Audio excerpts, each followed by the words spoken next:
कैसे निकालते हैं दूरी, जरा समझो। ये x1 है, ये y1 है, ये x2 होता है, ये y2, यानी 1 1 पहले होगा x और y, 2 2 दूसरे में होगा x2 और y2। ये इस तरीके से 1 1 और 2 2 आपके पास चल रहे होंगे। फॉर्मूला कैसे लगाओगे?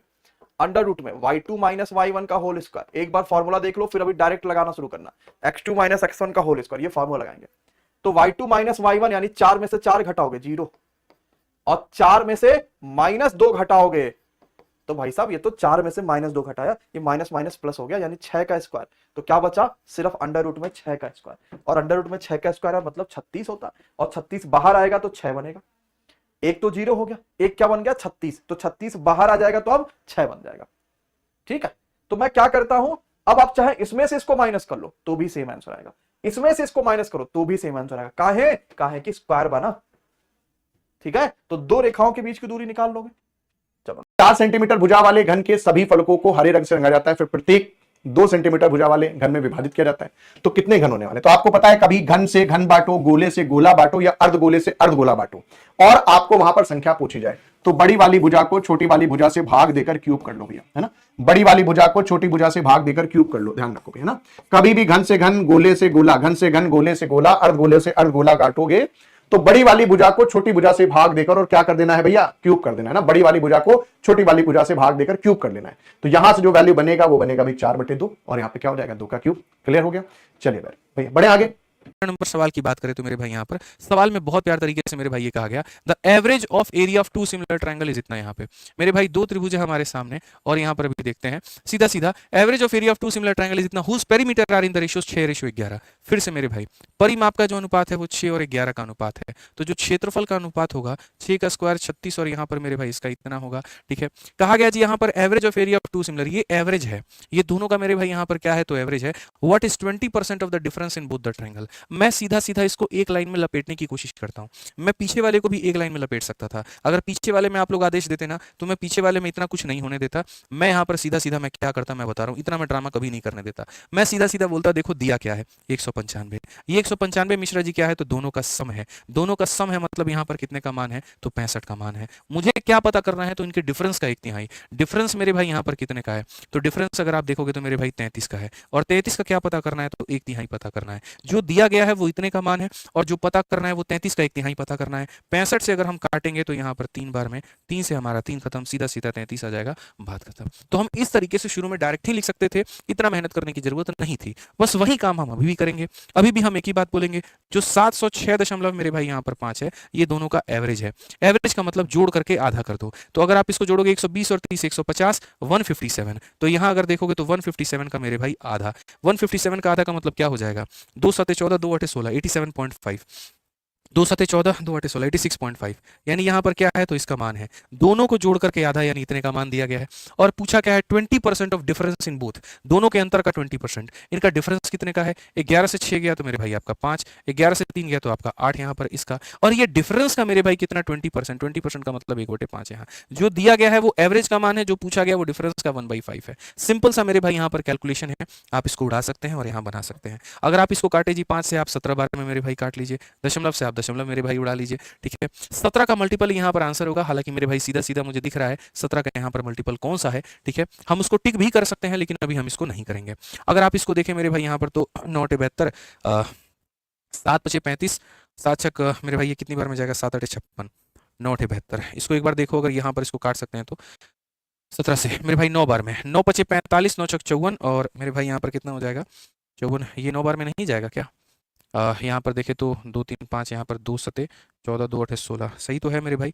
Average of area of 2 similar triangle is यहाँ पर 76.5, हुज पेरीमीटर 6, इतना मेरे भाई सही है। 20% of the difference of both the triangle.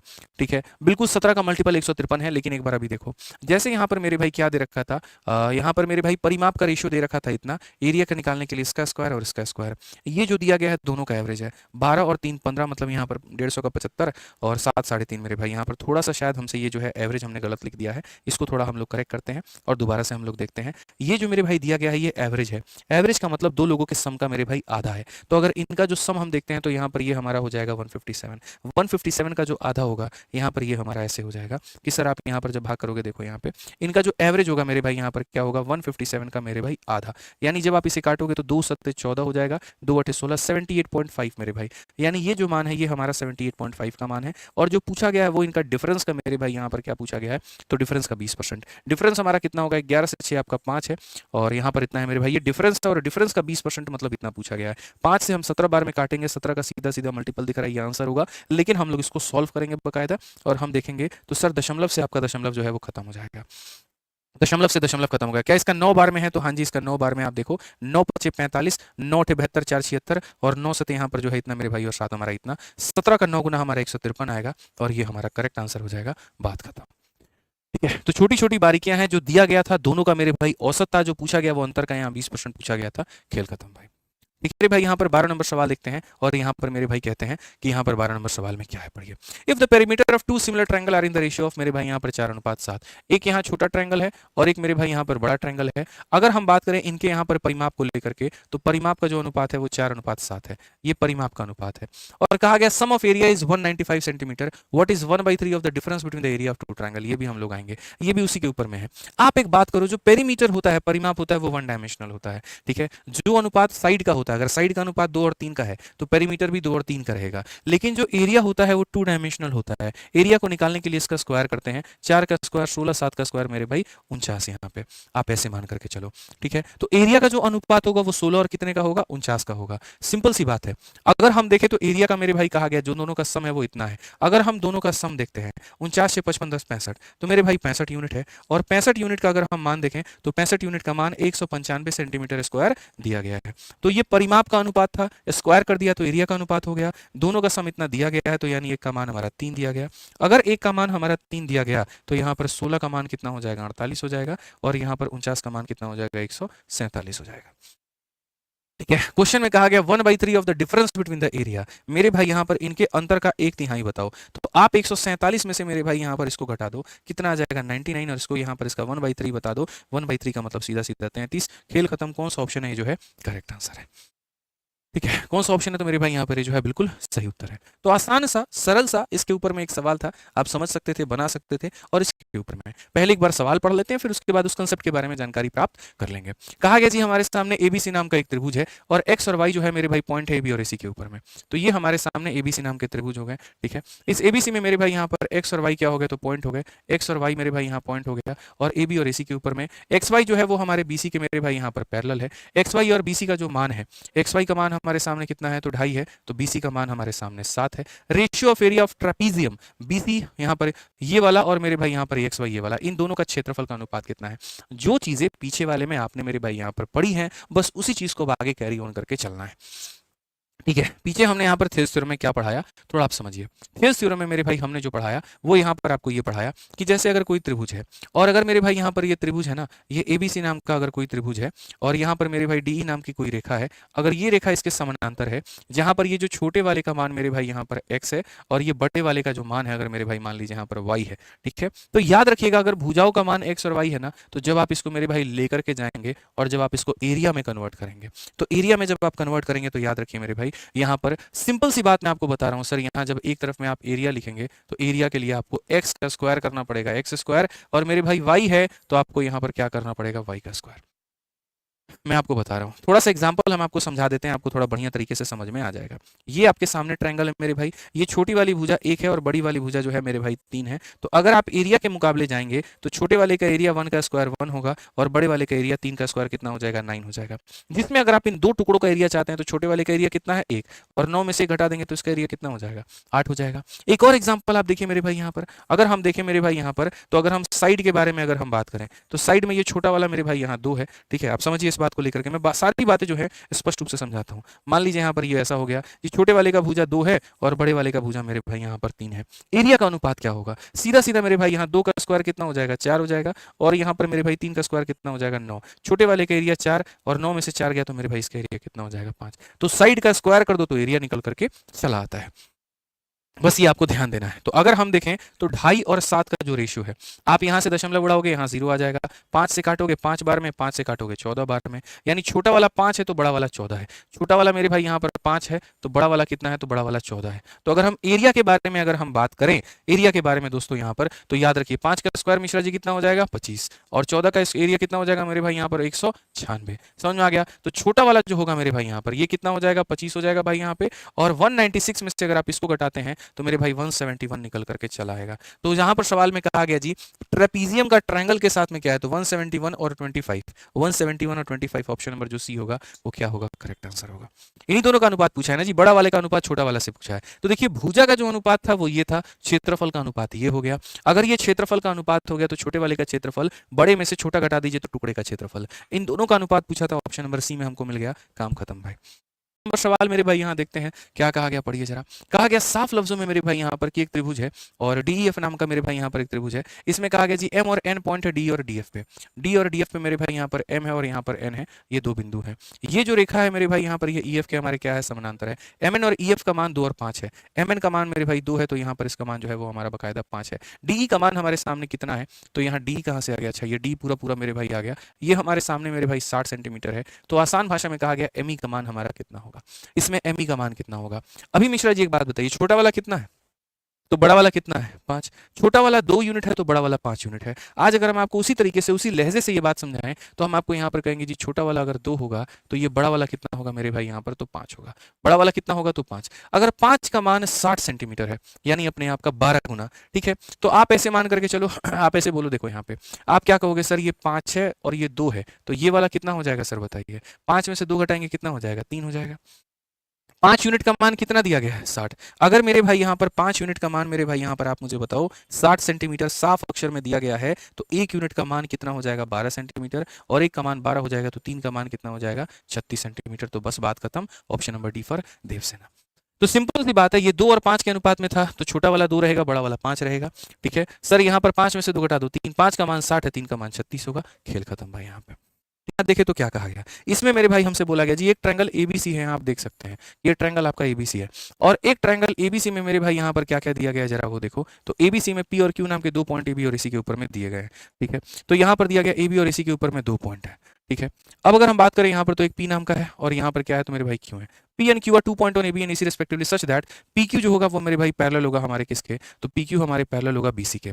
AC जो होगा यहाँ पर आप सीधा देखो एसी, और यहाँ पर मेरे भाई नीचे में जो क्यूसी है वो बराबर है मेरे भाई 5 अपॉन में कितने के, तो 1 के। तो हमारा क्या होगा, अब इससे थोड़ी सी बात हम समझाते हैं। क्यूसी का जो मान है, ये छोटू जो मान है वो हमारा 1 है, ठीक है, और यहाँ पर एसी का जो मान है वो हमारा कितना है मेरे भाई, तो 5 है। अभी हम सवाल समझा रहे हैं, बाद में हम कंसेप्ट आपको बता देंगे। तो इनका यहाँ पर ये कहना है पी क्यू और यहाँ बीसी का जो मान होगा वो कितना होगा। भाई देखो असल में ये क्वेश्चन जो है वो थेल्स थ्योरम का है, और थेल्स थ्योरम क्या कहता है, ठीक है। 73 नंबर कंसेप्ट में हमने थेल्स थ्योरम को डाला है, और थेल्स थ्योरम में मेरे भाई यहाँ पर ये बातें कही जाती है कि सुनो ये तुम्हारे सामने एक ट्रायंगल है, और ये ट्रायंगल का नाम मेरे भाई यहाँ पर क्या है, तो एबीसी करके है यहाँ पे। अगर ये ट्रायंगल में एक रेखा तुम खींचते हो जिसका नाम अगर तुम डी देते हो, और ये रेखा मेरे भाई यहाँ पर इसके पैरेलल होती है, समानांतर होती है, ठीक है, तो कुल मिलाकर के 2 से 3 बातें निकल करके आती हैं। सबसे पहली जो बात निकल करके आती है मेरे भाई यहाँ पर वो ये निकल करके आता है कि छोटा और बट्टे में बड़ा, तो यहाँ पर एडी अपॉन में मेरे भाई क्या हो जाएगा, तो ए बी हो जाएगा।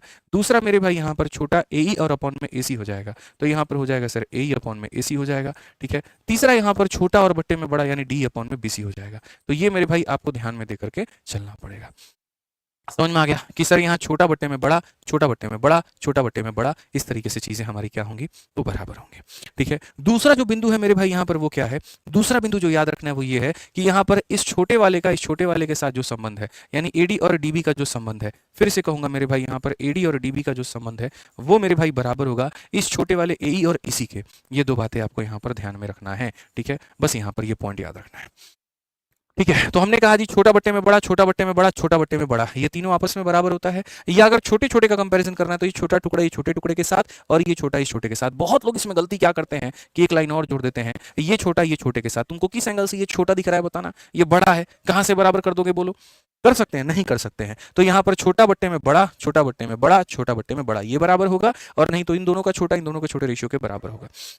ये आप यहाँ पर ध्यान रखिए। तो अगर हम सवाल में बात करें जी, एक ये है और एक यहाँ पर ये है हमारा 5 है, यानी बड़ा वाला 5 है तो छोटा वाला यहाँ 1 है, तो ये कितना हो जाएगा 4 हो जाएगा, 5 माइनस 1 हमारा 4 हो जाएगा। तो हमने यहाँ क्या रखा है ए क्यू अपॉन में ए सी, याद रखिए मेरे भाई यहाँ पर ए क्यू और अपॉन में कितना हो जाएगा ए सी, ये मेरे भाई बराबर हो जाएगा हमारे पी क्यू और अपॉन में बी सी के, यानी छोटा बट्टे में बड़ा मेरे भाई बराबर होगा छोटा बट्टे में बड़ा के। ए क्यू का मान कितना है तो मेरे भाई यहाँ पर जो है वो 4 है, ए सी का मान हमारा 5 है और यही मान हमारा हो जाएगा पी क्यू अपॉन में किसका, तो बी सी का, यानी कौन सा ऑप्शन है, तो option number B for Baahubali है।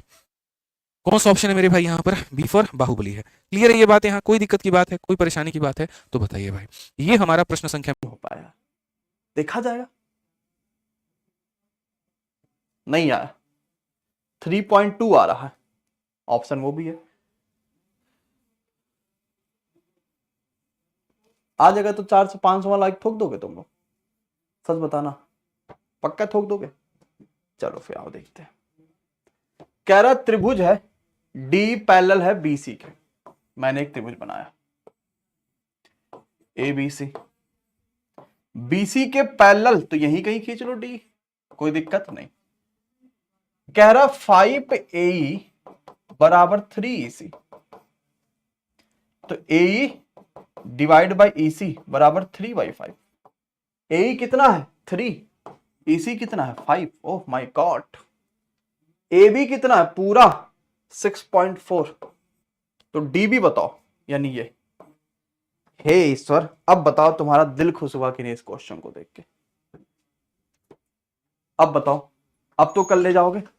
अरे लाला, अगर ये 3:5 के अनुपात में है, ये भी 3:5 के अनुपात में होगा, पूरा दे रखा ना ये भी, तो 5 3 8 की वैल्यू कितना है 6.4, 8 हटाएं 64, यानी 1 की 0.8 आ गया। DB चाहिए तो 5 की 0.8 गुणे 5, 4, ऑप्शन नंबर डी। मजा आ गया भाई साहब। एक आयताकार मैदान की लंबाई चौड़ाई का रेशियो आपको 3:2 दिया, लंबाई चौड़ाई का। मैदान का एरिया 3456 है, तो आपसे पूछा है इसके चारों ओर फेंसिंग करने की लागत क्या होगी, तो खेत की बाड़ लगाने की लागत क्या है। Then the cost of fencing the field at 3.5 रुपए पर मीटर, तो खेत की बाड़ लगाने की लागत 3.5 रुपए पर मीटर की दर से आपसे पूछा है। दर से क्या है, देखो जैसे मेरे भाई ये आयत है, लंबाई चौड़ाई का रेशियो दिया है 3:2, यानी कि लंबाई अगर 3x है चौड़ाई 2x है, तो पहले लंबाई चौड़ाई पता करो मेरे भाई। एरिया आएगा लंबाई गुणा चौड़ाई, 3x गुणा 2x, 6x² होगा एरिया। अब यहां एरिया जो दिया है वो 3456 दिया है, तो x तो आ ही गया, x आ गया 6 पंजे 30, 4 5 6 7 42 और 6 3 36, तो ये आ गया भाई 24 x का मान। अब आप अगर इस आयत का पेरीमीटर निकालो, पेरीमीटर समझते हैं, लंबाई प्लस चौड़ाई का double, twice of L plus B, क्योंकि अगर ये 3x है तो ये भी 3x होगा, ये 2x होगा, तो पेरीमीटर आएगा मेरे प्यारे भाई लंबाई प्लस चौड़ाई का दूना, 3x 6x और 4x, 10x हो जाएगा मेरे प्यारे भाई, ठीक है ना। 6x और 4x, 10x आपका परिमाप आ गया। x का मान 24 है, यानी कि 240 मीटर, x की 24 रखेंगे, 240 मीटर परिमाप आ गया। अब इसकी फेंसिंग करनी, फेंसिंग करने मतलब इसके चारों ओर कांटे की तार लगवानी है हमें, इसके चारों ओर हमें कांटेदार तार लगवानी है। बताओ कितना खर्चा आएगा। अगर 1 मीटर पे खर्चा आता है 3.5 रुपए पर मीटर, मीटर है लंबाई, 1 मीटर लंबाई पे खर्चा 3.5 रुपए आता है, तो 240 मीटर पे कितना खर्चा आएगा, 3.5 से गुणा कर देंगे मेरे भाई, ठीक है ना। 7/2 हो जाएगा 840 रुपए, तो 840 रुपए इस सवाल का आंसर है डी ऑप्शन।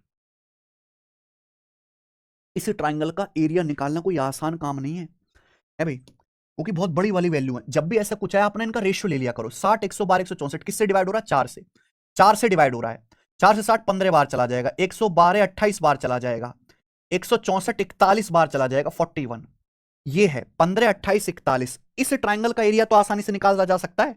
कैसे निकलेगा, हीरोन्स फॉर्मूला से सेमी पेरीमीटर क्या आएगा मेरे प्यारे भाई, सेमी पेरीमीटर 5 8 13, तो 4 हासिल 1 2 2 4 4 8 84, 84/2 42, सेमी पेरीमीटर आ गया 42। हीरोन्स फॉर्मूला लगाओ, √s 42, 42 - 15 27, 42 - 28 14, 42 - 41 1।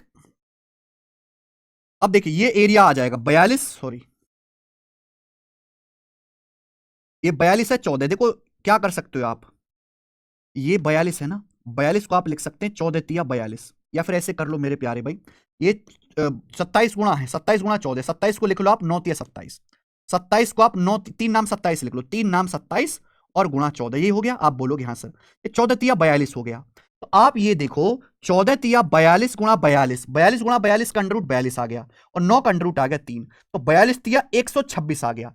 तो इस ट्राइंगल का एरिया आ गया 126 मीटर स्क्वायर। इस ट्राइंगल का मैंने हीरोन्स फॉर्मूला लगा के निकाल लिया, आप निकाल सकते हैं खुद लगा के हीरोन्स फॉर्मूला 15, 28, 41।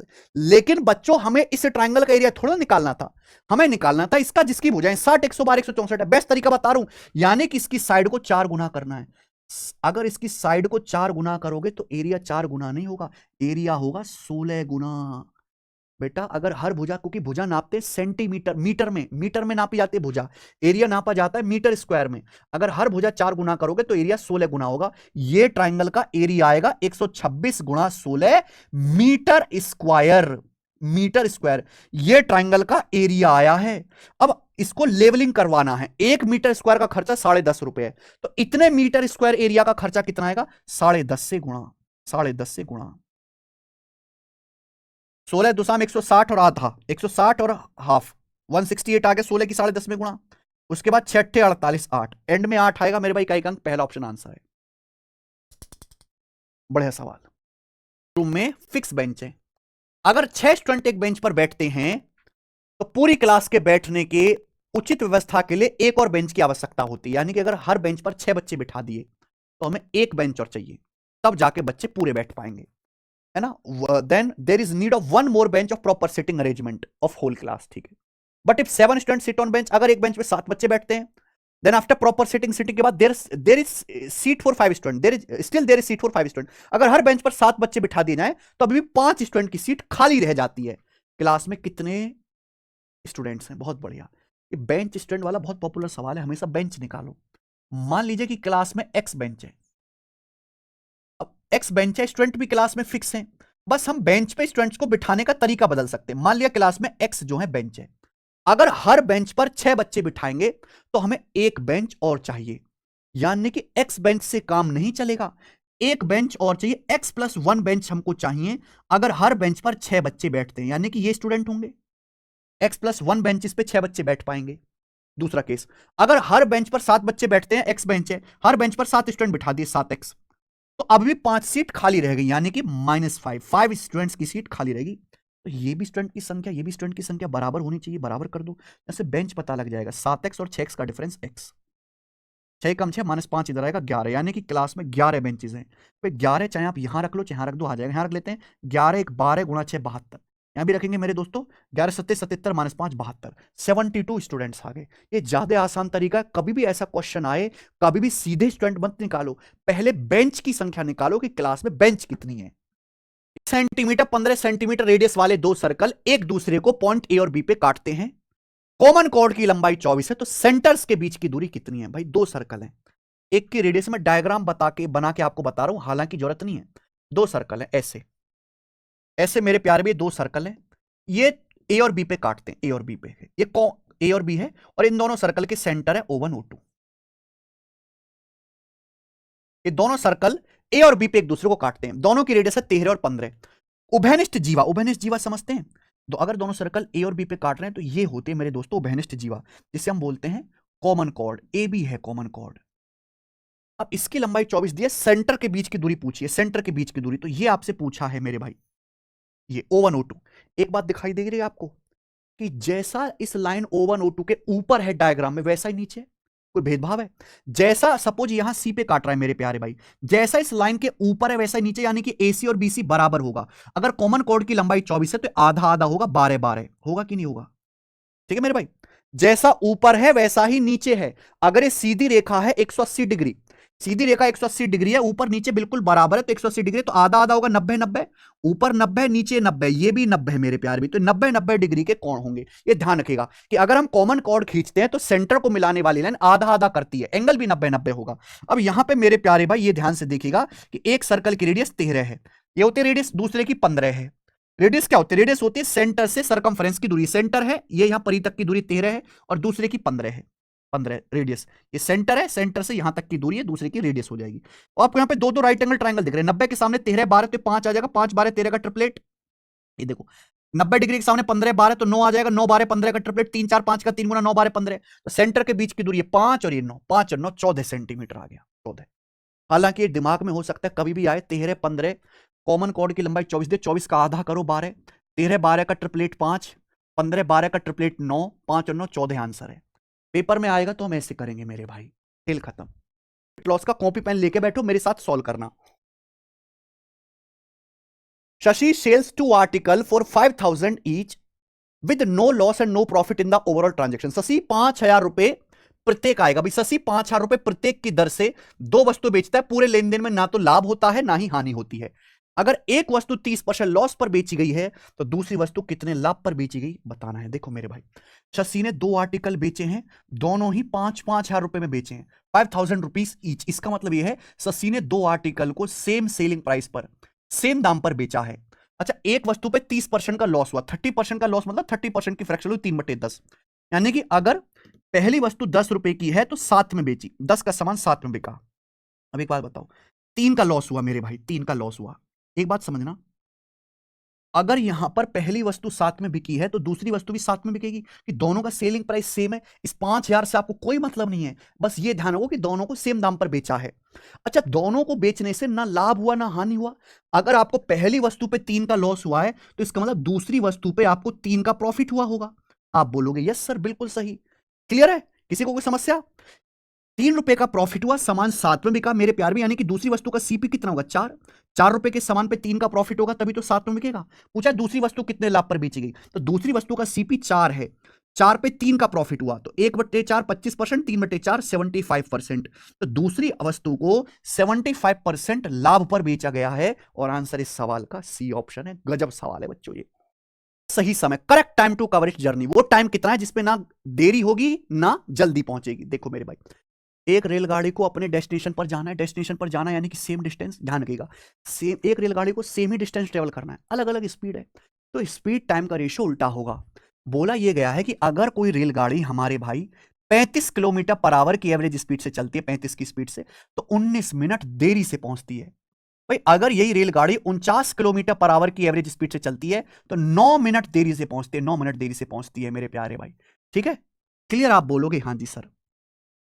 तो स्पीड का रेशियो कितना है? 7 पंजे 35, 7 सत्ते 49, 5 7, स्पीड का रेशियो 5 7 है।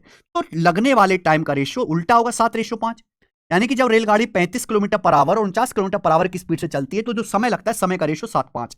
समय में डिफरेंस कितने का? 2 यूनिट का। जबकि समय में डिफरेंस ही आप बता सकते हो, पहले रेलगाड़ी 19 मिनट लेट हो रही थी, अब 9 मिनट लेट हो रही है, तो टाइम में डिफरेंस कितना है? 19 में से 9 घटाइए, 10 मिनट का।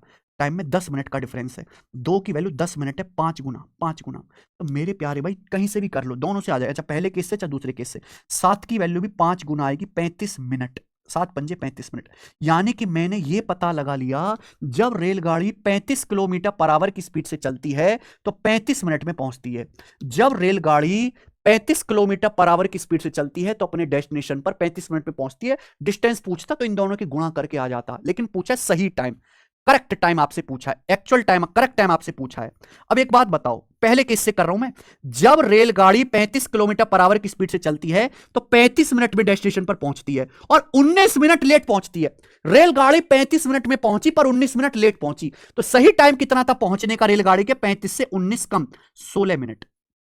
तो एक्चुअल जो रेलगाड़ी को समय लगना चाहिए था वो 16 मिनट लगना चाहिए था। यह आंसर गजब सवाल है मेरे भाई, जितना गजब सवाल उससे बढ़िया तरीका रेशियो वाला। एक एग्जाम में एवरेज मार्क्स जो हैं वो 60 है। Due to some assessment error, कुछ गलतियों की वजह से the marks of 115 student had to be change. 115 student के मार्क्स 85 से 50 हो गए और नया एवरेज हो गया 55, नया एवरेज 55 हो गया। New average is 55। Total number of student who appeared in the exam, exam में प्रेजेंट होने वाले कुल स्टूडेंट की संख्या कितनी है? देखो कभी भी ऐसा सवाल है, हम एवरेज निकाल रहे हैं। अगर हम एवरेज निकाल रहे हैं, किसी संख्या को लिखने में एरर कर देते हैं तो टोटल वैल्यू में भी चेंज आ जाएगा और एवरेज में भी चेंज आ जाएगा। तो नंबर ऑफ संख्याएं, नंबर ऑफ स्टूडेंट्स निकालने के लिए आपको क्या करना पड़ेगा? टोटल में चेंज डिवाइड करो एवरेज में कितना चेंज आया। भाई हमने गलती कर दी, 115 बच्चों के मार्क्स 85 से 50 हो गए, 85 to 50, यानी कि हर बच्चे के मार्क्स हमने 35 कम कर दिए। अगर हर बच्चे के मार्क्स हमने 35 कम कर दिए हैं तो 115 बच्चों के मार्क्स कितने कम हो गए? 115 बच्चों के मार्क्स हमने 85 से 50 कर दिया, 115 बच्चों के मार्क्स 35 कम कर दिए, तो टोटल कितना कम हो गया? भी टोटल में इतना कम हो गया। एवरेज कितना कम हुआ? एवरेज पहले 60 था, अब एवरेज घट के 55 हो गया, एवरेज कितना कम हुआ 5, एवरेज 5 कम हो गया, तो टोटल में चेंज बटे एवरेज में चेंज, ये स्टूडेंट की संख्या होगी मेरे प्यारे भाई, ठीक है ना। 5 से 35 7 बार जाएगा तो 700 और 105 805 आ गया, यानी कि कुल स्टूडेंट जो है वो 805 है, जिनमें से 115 बच्चों के सवाल में बोला है 25% ऑफ ए बराबर बी, है ना। ए का 25%, ऑफ का मतलब होता है का मतलब गुणा, 25% ऑफ ए का 25% बी है, तो आपसे पूछा है बी परसेंट ऑफ 160, आपसे सवाल में क्या पूछा है, बी परसेंट ऑफ 160, ये आपसे पूछा है मेरे भाई, बताओ। देखिए परसेंटेज आगे पीछे कुछ भी करो कोई फर्क नहीं पड़ता, बी परसेंट ऑफ 160 को आप ऐसे भी लिख सकते हो 160% of B, 160% of B, of का मतलब गुणा ही तो है, चाहे बी की 160 में गुणा करो चाहे 160 की बी में, 160% क्या होता है मेरे भाई, 20% 1/5, 20% 1/5, 160% है 8 गुना 8/5, यानी कि 160% का मतलब 8/5 है, 160% का मतलब 8/5, 160% मतलब 160/100, 8/5 ऑफ बी, तो आपको बी दिया है, जबकि सवाल में आपसे पूछा है 8/5 ऑफ बी, ये आपसे पूछा 8/5, 8/5 आपको करना है, अगर यहां 8/5 से गुणा करिए तो यहां भी तो 8/5 से गुणा होगी लेफ्ट साइड में, तो क्या आ जाएगा 5 से 25 5 बार चला जाएगा, 40% ऑफ ए, तो 40% ऑफ ए आ जाएगा, 40% ऑफ ए। समझ में आ गया मेरे भाई, बोलो बोलो। यानी जल किसी मोटर बोट की चाल 20 किलोमीटर पर आवर है, इसे एक्स कहते हैं मेरे भाई, स्टिल वाटर में बोट की speed, it travels 150 kilometre downstream and then returns to the starting point, नाव 150 किलोमीटर धारा की दिशा में जाती है, फिर वापस कैसे आएगी, धारा की विपरीत दिशा में अपस्ट्रीम वापस आएगी। Round trip takes total 16 hour, round trip जाने आने में 16 घंटे का समय लगता है। What the speed of flow of river, धारा की प्रवाह की चाल बता, यानी कि वाई का मान आपसे पूछा है, धारा की चाल, करंट की स्पीड पूछी है भाई। ताजे अंगूरों में 80% पानी होता है, जबकि सूखे अंगूरों में 10% पानी होता है। अगर सूखे अंगूरों का वजन 225 किलोग्राम है तो ताजा होने पर इसका कुल वजन कितना था। यह है ड्राई फ्रूट्स फ्रेश फ्रूट वाला सवाल।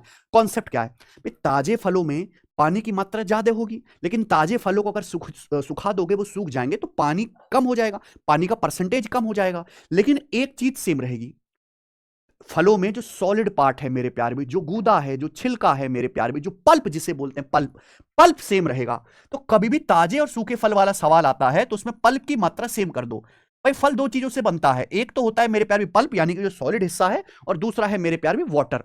पानी तो कम ज्यादा हो जाएगा लेकिन पल्प की मात्रा सेम रहेगी। अब मैंने मान लिया कि फ्रेश होने पर फ्रेश फ्रूट का कुल वजन जो है वो एफ है, एफ किलो है मेरे प्यारे भी, मैंने ये मान लिया।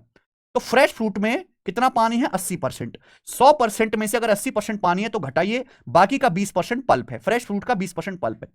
सूखे अंगूरों का वजन जो है 225 किलो है, 225 किलो सूखे अंगूर में 10% वाटर है, 100% में अगर वाटर 10% है तो बाकी का जो 90% है मेरे प्यारे भाई वो पल्प है। ये बराबर होना चाहिए, तो आप इसको बराबर कर दो, आपका आंसर आ चुका है। ठीक है भाई, 20 से जाएगा ये 90 4.5 बार, 225 गुणा 4.5 यानी कि 900 और 225 का आधा 1012.5 किलो।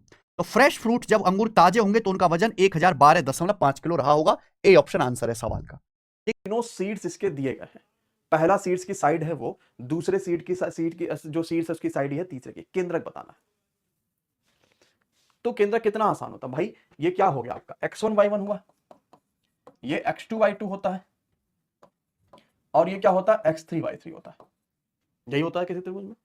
तो मैं क्या लगाता हूं, x1 plus x2 plus x3 y3, ये x के कोऑर्डिनेट आएंगे, x1 plus x2 plus x3 y3, और y1 plus y2 plus y3 y3, ये y के कोऑर्डिनेट आ गए। ये +5 -5 कटा, +4 -4 कटा, ये आएगा पहला -5/3 और ये आएगा 7/3। तो क्या आ गया -5/3 और 7/3, यानी ऑप्शन नंबर ए। तो कोऑर्डिनेट में क्या होता है, अगर मुझसे ये बात उसने पूछी है कि इसके केंद्रक का बताओ क्या होगा, इस केंद्रक कैसे मिलेगा, तीनों सीड्स दिए होंगे। अगर तीनों सीड्स दिए होंगे, केंद्रक आपसे पूछेगा तो x1 plus x2 plus x3 y3, y1 plus y2 plus y3 y3, ठीक है, तो उसका केंद्रक आ जाता है। समस्या समाप्त हो गई, कर पाए हैं कहीं। राघव पहले 3 महीने की औसत आय दिया है, 3 महीने की औसत आय 3 से गुणा कर देंगे, 1,35,000 है। अप्रैल महीने में उसकी आय पहले 3 महीनों की औसत आय से 33 से ही 1/3 बढ़ गया। यहाँ नंबर इजी था, तो अप्रैल महीना देखिए, ये 3 महीने का होगा, अप्रैल में बढ़ जाएगा, तो कितना था ये 45 था, तो 45 का 1/3 कितना होगा, तो आप बोलेंगे 15, तो 15 और बढ़ जाएगा 45 का, तो अप्रैल में कितना होगा 60,000 इनकम इसका। ठीक है 60, 45 अगर 3 महीने का था तो इसमें कितना होगा 60 हो गया। अब क्वेश्चन में क्या बोला है, यदि पूरे वर्ष के लिए उसकी औसत आय दिया है कितना, ये वाली, तो 12 महीने का औसत आय दिया है 45 गुणे में 45 300, तो ये कितना हो जाएगा हमारे पास, एक बार चेक करेंगे इसको। तो ये 0 0 12 3 36 12 25 60 63 48 6 54, ये पूरे के पूरे 12 महीने का हो गया। इसमें घटा दीजिए जो शुरू के 3 महीने वाला था, फिर अप्रैल महीने वाला था, इन दोनों को घटा लीजिए। अब इसमें हम 8 महीने से भाग देते हैं, क्योंकि ये पूरे 12 महीने का है, ये 4 महीने का है। घटाने के बाद जो बचा होगा वो किसका होगा, मई से लेकर दिसंबर तक का औसत है। इसके आगे आप डिजिटल सम लगा लीजिए, यूनिट डिजिट लगा लीजिए, पूरा कैलकुलेशन कर लीजिए, वो आपकी मर्जी है, ठीक है, किसी भी तरीके से जा सकते हैं। और अगर आपको ट्रिक वाइज चाहिए तो आप पूरा वीडियो और देखिएगा जो पहला सेट में कराया गया था इसमें। तो अब यहाँ अगर इसको सॉल्व भी करना चाहे तो घटा सकते हैं, भाग दे सकते हैं। एक 35 है, एक 60 है, एक 95 हो गया। एक 95 इनको अगर घटाना चाहें तो ये 5 4 3 6 0 0 है, ये 0 0 0, एक 95, ये 0 आ गया, 0 आ गया, 6 आ गया, ये 8 आ जाएगा, और यहाँ से हमारे पास 3 4 बन जाएगा। पूरा घटा के भी करेंगे तो एक ही चीज़ है, तो ये 4 बन जाएगा, और यहाँ से हमारे पास 3 आ जाएगा। इसमें अब बाहर से भाग देगा, 8 चौके 32, ये हमारे पास आ गया। फिर यहाँ से 2 बच जाएगा तो 3 बार चला जाएगा, फिर 7 बार चला जाएगा, 5 बार 7 बार, ठीक है, तो ये वाली वैल्यू आ जाएगी 43,577 575। तो है कॉमन सा क्वेश्चन, रेशियो से लगाएंगे तो भी थोड़ा कम समय लग जाएगा, बिना रेशियो के लगाएंगे तो आपको यूनिट डिजिट या फिर डिजिटल सम का सहारा लेना होगा। डिजिटल सम कैसे लगाएंगे, इनका डिजिटल सम इसका डिजिटल सम इस नीचे वाले से डिवाइड करके ऑप्शन से चेक कर सकते हैं। अगर डिजिट अलग अलग होगा तो, जैसे डिजिट अलग अलग है कि नहीं वो देखना होगा। जैसे इसमें देखिए 4 3 5 7 है, तो 4 3 4 2, ये इससे नहीं होगा, 4 ये नहीं होगा, हाँ अलग अलग है तो हो सकता है, डिजिटल सम भी आसानी से लगा सकते हैं। देखा करिए बड़े क्वेश्चनों में पूछा क्या गया है, सबसे पहला टास्क, और उसी को ढूंढने की कोशिश करिए। वॉशिंग मशीन का अंकित मूल्य ज्ञात करना, अगर अंकित मूल्य का रेशियो आप किसी तरीके से निकाल लेंगे तो आपका काम हो जाएगा। ये कितने का सामान था, कितना छूट पे लाया, फिर उसको कितना बढ़ाया, क्या किया, क्या फर्क पड़ता है आपको, आपको तो आंसर चाहिए ना। तो एक चीज लाइन दिया, ये सभी ने आप पढ़ा होगा, पहले से ही पढ़े होंगे, 50% की छूट के बाद 25% का लाभ चाहिए। तो कितने लोगों को ये चीज पहले से पता होगी, लगभग 90% लोगों को ये चीज तो पता होगी, लेकिन एग्जाम में अप्लाई नहीं कर पाए होंगे। क्यों, क्योंकि उस तरीके से सोचते नहीं, आप सोचते हैं बेसिक तरीके से। आपको इस तरीके से सिखाया जाता है कि आप स्टार्ट ही करते हैं क्वेश्चन को यहां से और लगाना शुरू करते हैं, और उसमें आप फंस जाएंगे, टाइम ट्रैप होगा और अगला क्वेश्चन भी छूट जाएगा। कितने का छूट है, 50 का, 50 घट जाएगा 50, 25 देखिए लाभ चाहिए 125, थोड़ा इसका रेशियो बनाइए, 5 से 25 से 2 बार में, 25 से 5 बार में, यानी जो एमपी होगा ना वो 5 के मल्टीप्लीकेशन में आने वाला है, 5 से कटने वाला नंबर, 5 से कटने वाला नंबर आप चेक कर लीजिएगा। मेरे हिसाब से 1% ही ऐसे लोग होंगे जो इसको इस तरीके से लगाए होंगे, नहीं तो सब लोग फंसे रहते हैं इसी में, ट्रैप में, एग्जाम में ये सब क्वेश्चन पढ़ना, लगाना, कैलकुलेशन, गुणा भाग, और टाइम बर्बाद कर देते हैं। बाकी जिनका अभी से एग्जाम है आगे से ना, वो सही तरीके से सोचेंगे और सही तरीके से लगाएंगे। एक कस्बे की वर्तमान जनसंख्या दिया है जो प्रति वर्ष 25% की दर से बढ़ रही है। 3 वर्ष पूर्व और 2 वर्ष पूर्व की जनसंख्या का अंतर क्या होगा। अच्छा, 3 वर्ष पहले जनसंख्या जो भी रहा होगा वो प्रिंसिपल रहा होगा, हम ऐसे मानते हैं, सीआई से सोचिए इसको। और 3 वर्ष पहले जो रहा होगा प्रिंसिपल रहा होगा, फिर 2 साल में जनसंख्या कुछ तो बढ़ा होगा, और 2 साल में जो बढ़ा होगा और जो प्रिंसिपल लगा उनके बीच का डिफरेंस क्या होगा, 2 साल का सीआई होता है, ये सभी लोगों को पता होना चाहिए। अब रेट हमारे पास 25% है, रेट हमारे पास 25% है, 25% को हम फ्रैक्शन में क्या लिखते हैं, 1/4। तो सीआई जो 2 साल का होता है यही तो बताया गया था, इसी का 2 गुना करके इसको जोड़ लेते हैं 9, और प्रिंसिपल जो होता है इसी का स्क्वायर, 4 का स्क्वायर कितना 16। लेकिन हमसे यही अंतर ही तो पूछा गया है, हमको प्रिंसिपल से मतलब ही क्या है। तो 9 से कटने वाला नंबर क्या है, देखिए 3 2 5 4 9, 9 से कट जाएगा, ये हमारे पास 6 और 9 नहीं, ये नहीं कटेगा, ये देखिए 9 तो कट गया, 3 3 6 2 8 नहीं कटेगा, 9 कट जाएगा, ये भी नहीं कटेगा, एक ही ऑप्शन होगा। मे भी हो सकता है एग्जाम में कुछ लोगों के लिए बहुत बड़ा टास्क रहा हो सोचने के लिए कि पहले 3 साल पहले प्रिंसिपल निकालिए, फिर 2 साल का उसमें और बढ़ाइए, फिर दोनों के बीच का अंतर निकालिए, तो ये टाइम टेकन रहा होगा। लेकिन अगर आप लॉजिकली सोचते हैं ना तो सारे क्वेश्चन इजी होते हैं, हर एक उस पॉइंट के कोऑर्डिनेट ज्ञात कीजिए जो पॉइंट 2,4 और 7,9 को जोड़ने वाली रेखा को आंतरिक रूप से 1:2 के अनुपात में विभाजित करेगा। कोऑर्डिनेट ज्योमेट्री का सवाल है भाई, पहले कॉन्सेप्ट आपको पता होना चाहिए। जैसे आप ये समझो मेरे भाई कि ये एक लाइन है, अरे यार आप ये समझो लाइन है, उस पॉइंट के कोऑर्डिनेट बताओ जो पॉइंट 2,4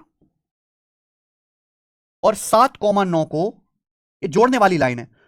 उस पॉइंट के कोऑर्डिनेट बताओ जो दोनों को जोड़ने वाली लाइन को 1:2 के रेशियो में डिवाइड करता है। माना यहां पर कोई पॉइंट P है जो इसको 1:2 के रेशियो में डिवाइड करता है, ये 1:2 के रेशियो में डिवाइड करता है। तो इस पॉइंट के कोऑर्डिनेट P के कोऑर्डिनेट क्या होंगे, इंटरसेक्शन फॉर्मूला लगता है, नहीं आता तो बड़ी समस्या है मेरे प्यार भी। और आपके पेपर का आया हुआ सवाल है, एनटीपीसी का आना चाहिए मेरे भाई। जैसे एक्स कोऑर्डिनेट निकालना है P का, तो 1 की यहां गुणा कर दो 7 में, पहले एक्स कोऑर्डिनेट निकालो, 2 की यहां x में गुणा करेंगे 4, नीचे इन दोनों रेशियो को जोड़ दो, नीचे इन दोनों रेशियो को जोड़ दो बटे 3, यानी कि आएगा 11/3, 11/3 आएगा, एक ही ऑप्शन में आ रहा है आंसर।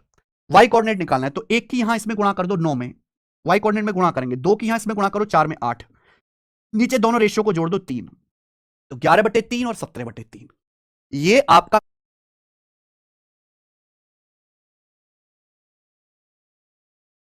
मेरे प्यारे भाई इंटरसेक्शन फॉर्मूला है, याद करना पड़ेगा आपको। आगे करेंगे 25वां सवाल। ट्रायल का एरिया 540 है, हाइपोटेनस 51 है, इसका परिमाप ज्ञात करें। बहुत बढ़िया। देखो मेरे भाई, बहुत सारे लोग क्या करते हैं बच्चे, यहाँ पे फॉर्मूला वगैरह इसे एलजबरा का सवाल बना लेते हैं, जबकि एलजबरा का नहीं है, common sense hit and trial का सवाल है। राइट एंगल ट्रायंगल तो आप समझते ही हैं, पाइथागोरस थ्योरम लगती है राइट एंगल ट्रायंगल में, ट्रिपलेट बनते हैं मेरे भाई। यहाँ एक राइट एंगल ट्रायंगल का हाइपोटेनस 51 है, तो 51 देख के आपके दिमाग की घंटी नहीं बजे। 51 में आ रहा 17, और आपको पता है 8, 15, 17 एक राइट एंगल ट्रायंगल है, पाइथागोरन ट्रिपलेट है, जिसमें 17 हाइपोटेनस है, और यहाँ 51 दे रखा है हाइपोटेनस, यानी कि इसका 3 गुना। कहीं ऐसा तो नहीं कि राइट एंगल ट्रायंगल 8 तिया 24, 15 तिया 45 और 17 तिया 51 की बात चल रही हो, ये राइट एंगल ट्रायंगल हो मेरे प्यारे भाई। लेकिन ये तभी होगा जब इसका एरिया 540 आएगा। इसका एरिया 540 है, एरिया क्या आएगा इस राइट एंगल ट्रायंगल का? एरिया होता है 1/2 90 डिग्री बनाने वाली साइड की गुणा, यानी कि 24 गुणा 45, ठीक है, 224 12 बार जाएगा, 12 गुणा 45 540 है, यानी कि सेट होगा। यही राइट एंगल ट्रायंगल है जिसकी मुझे तलाश है। तो ट्रिपलेट केवल याद होने की हेल्प से आपने ट्रायंगल ही खोज निकाला। अब इसका परिमाप आएगा तीनों भुजाओं का सम। तीनों भुजाओं का सम जोड़ दीजिए, 24 और 45 मेरे प्यारे भाई 69, 69 और 51 मेरे दोस्तों 120 सेंटीमीटर आंसर है। तीनों भुजाओं को जोड़ना है।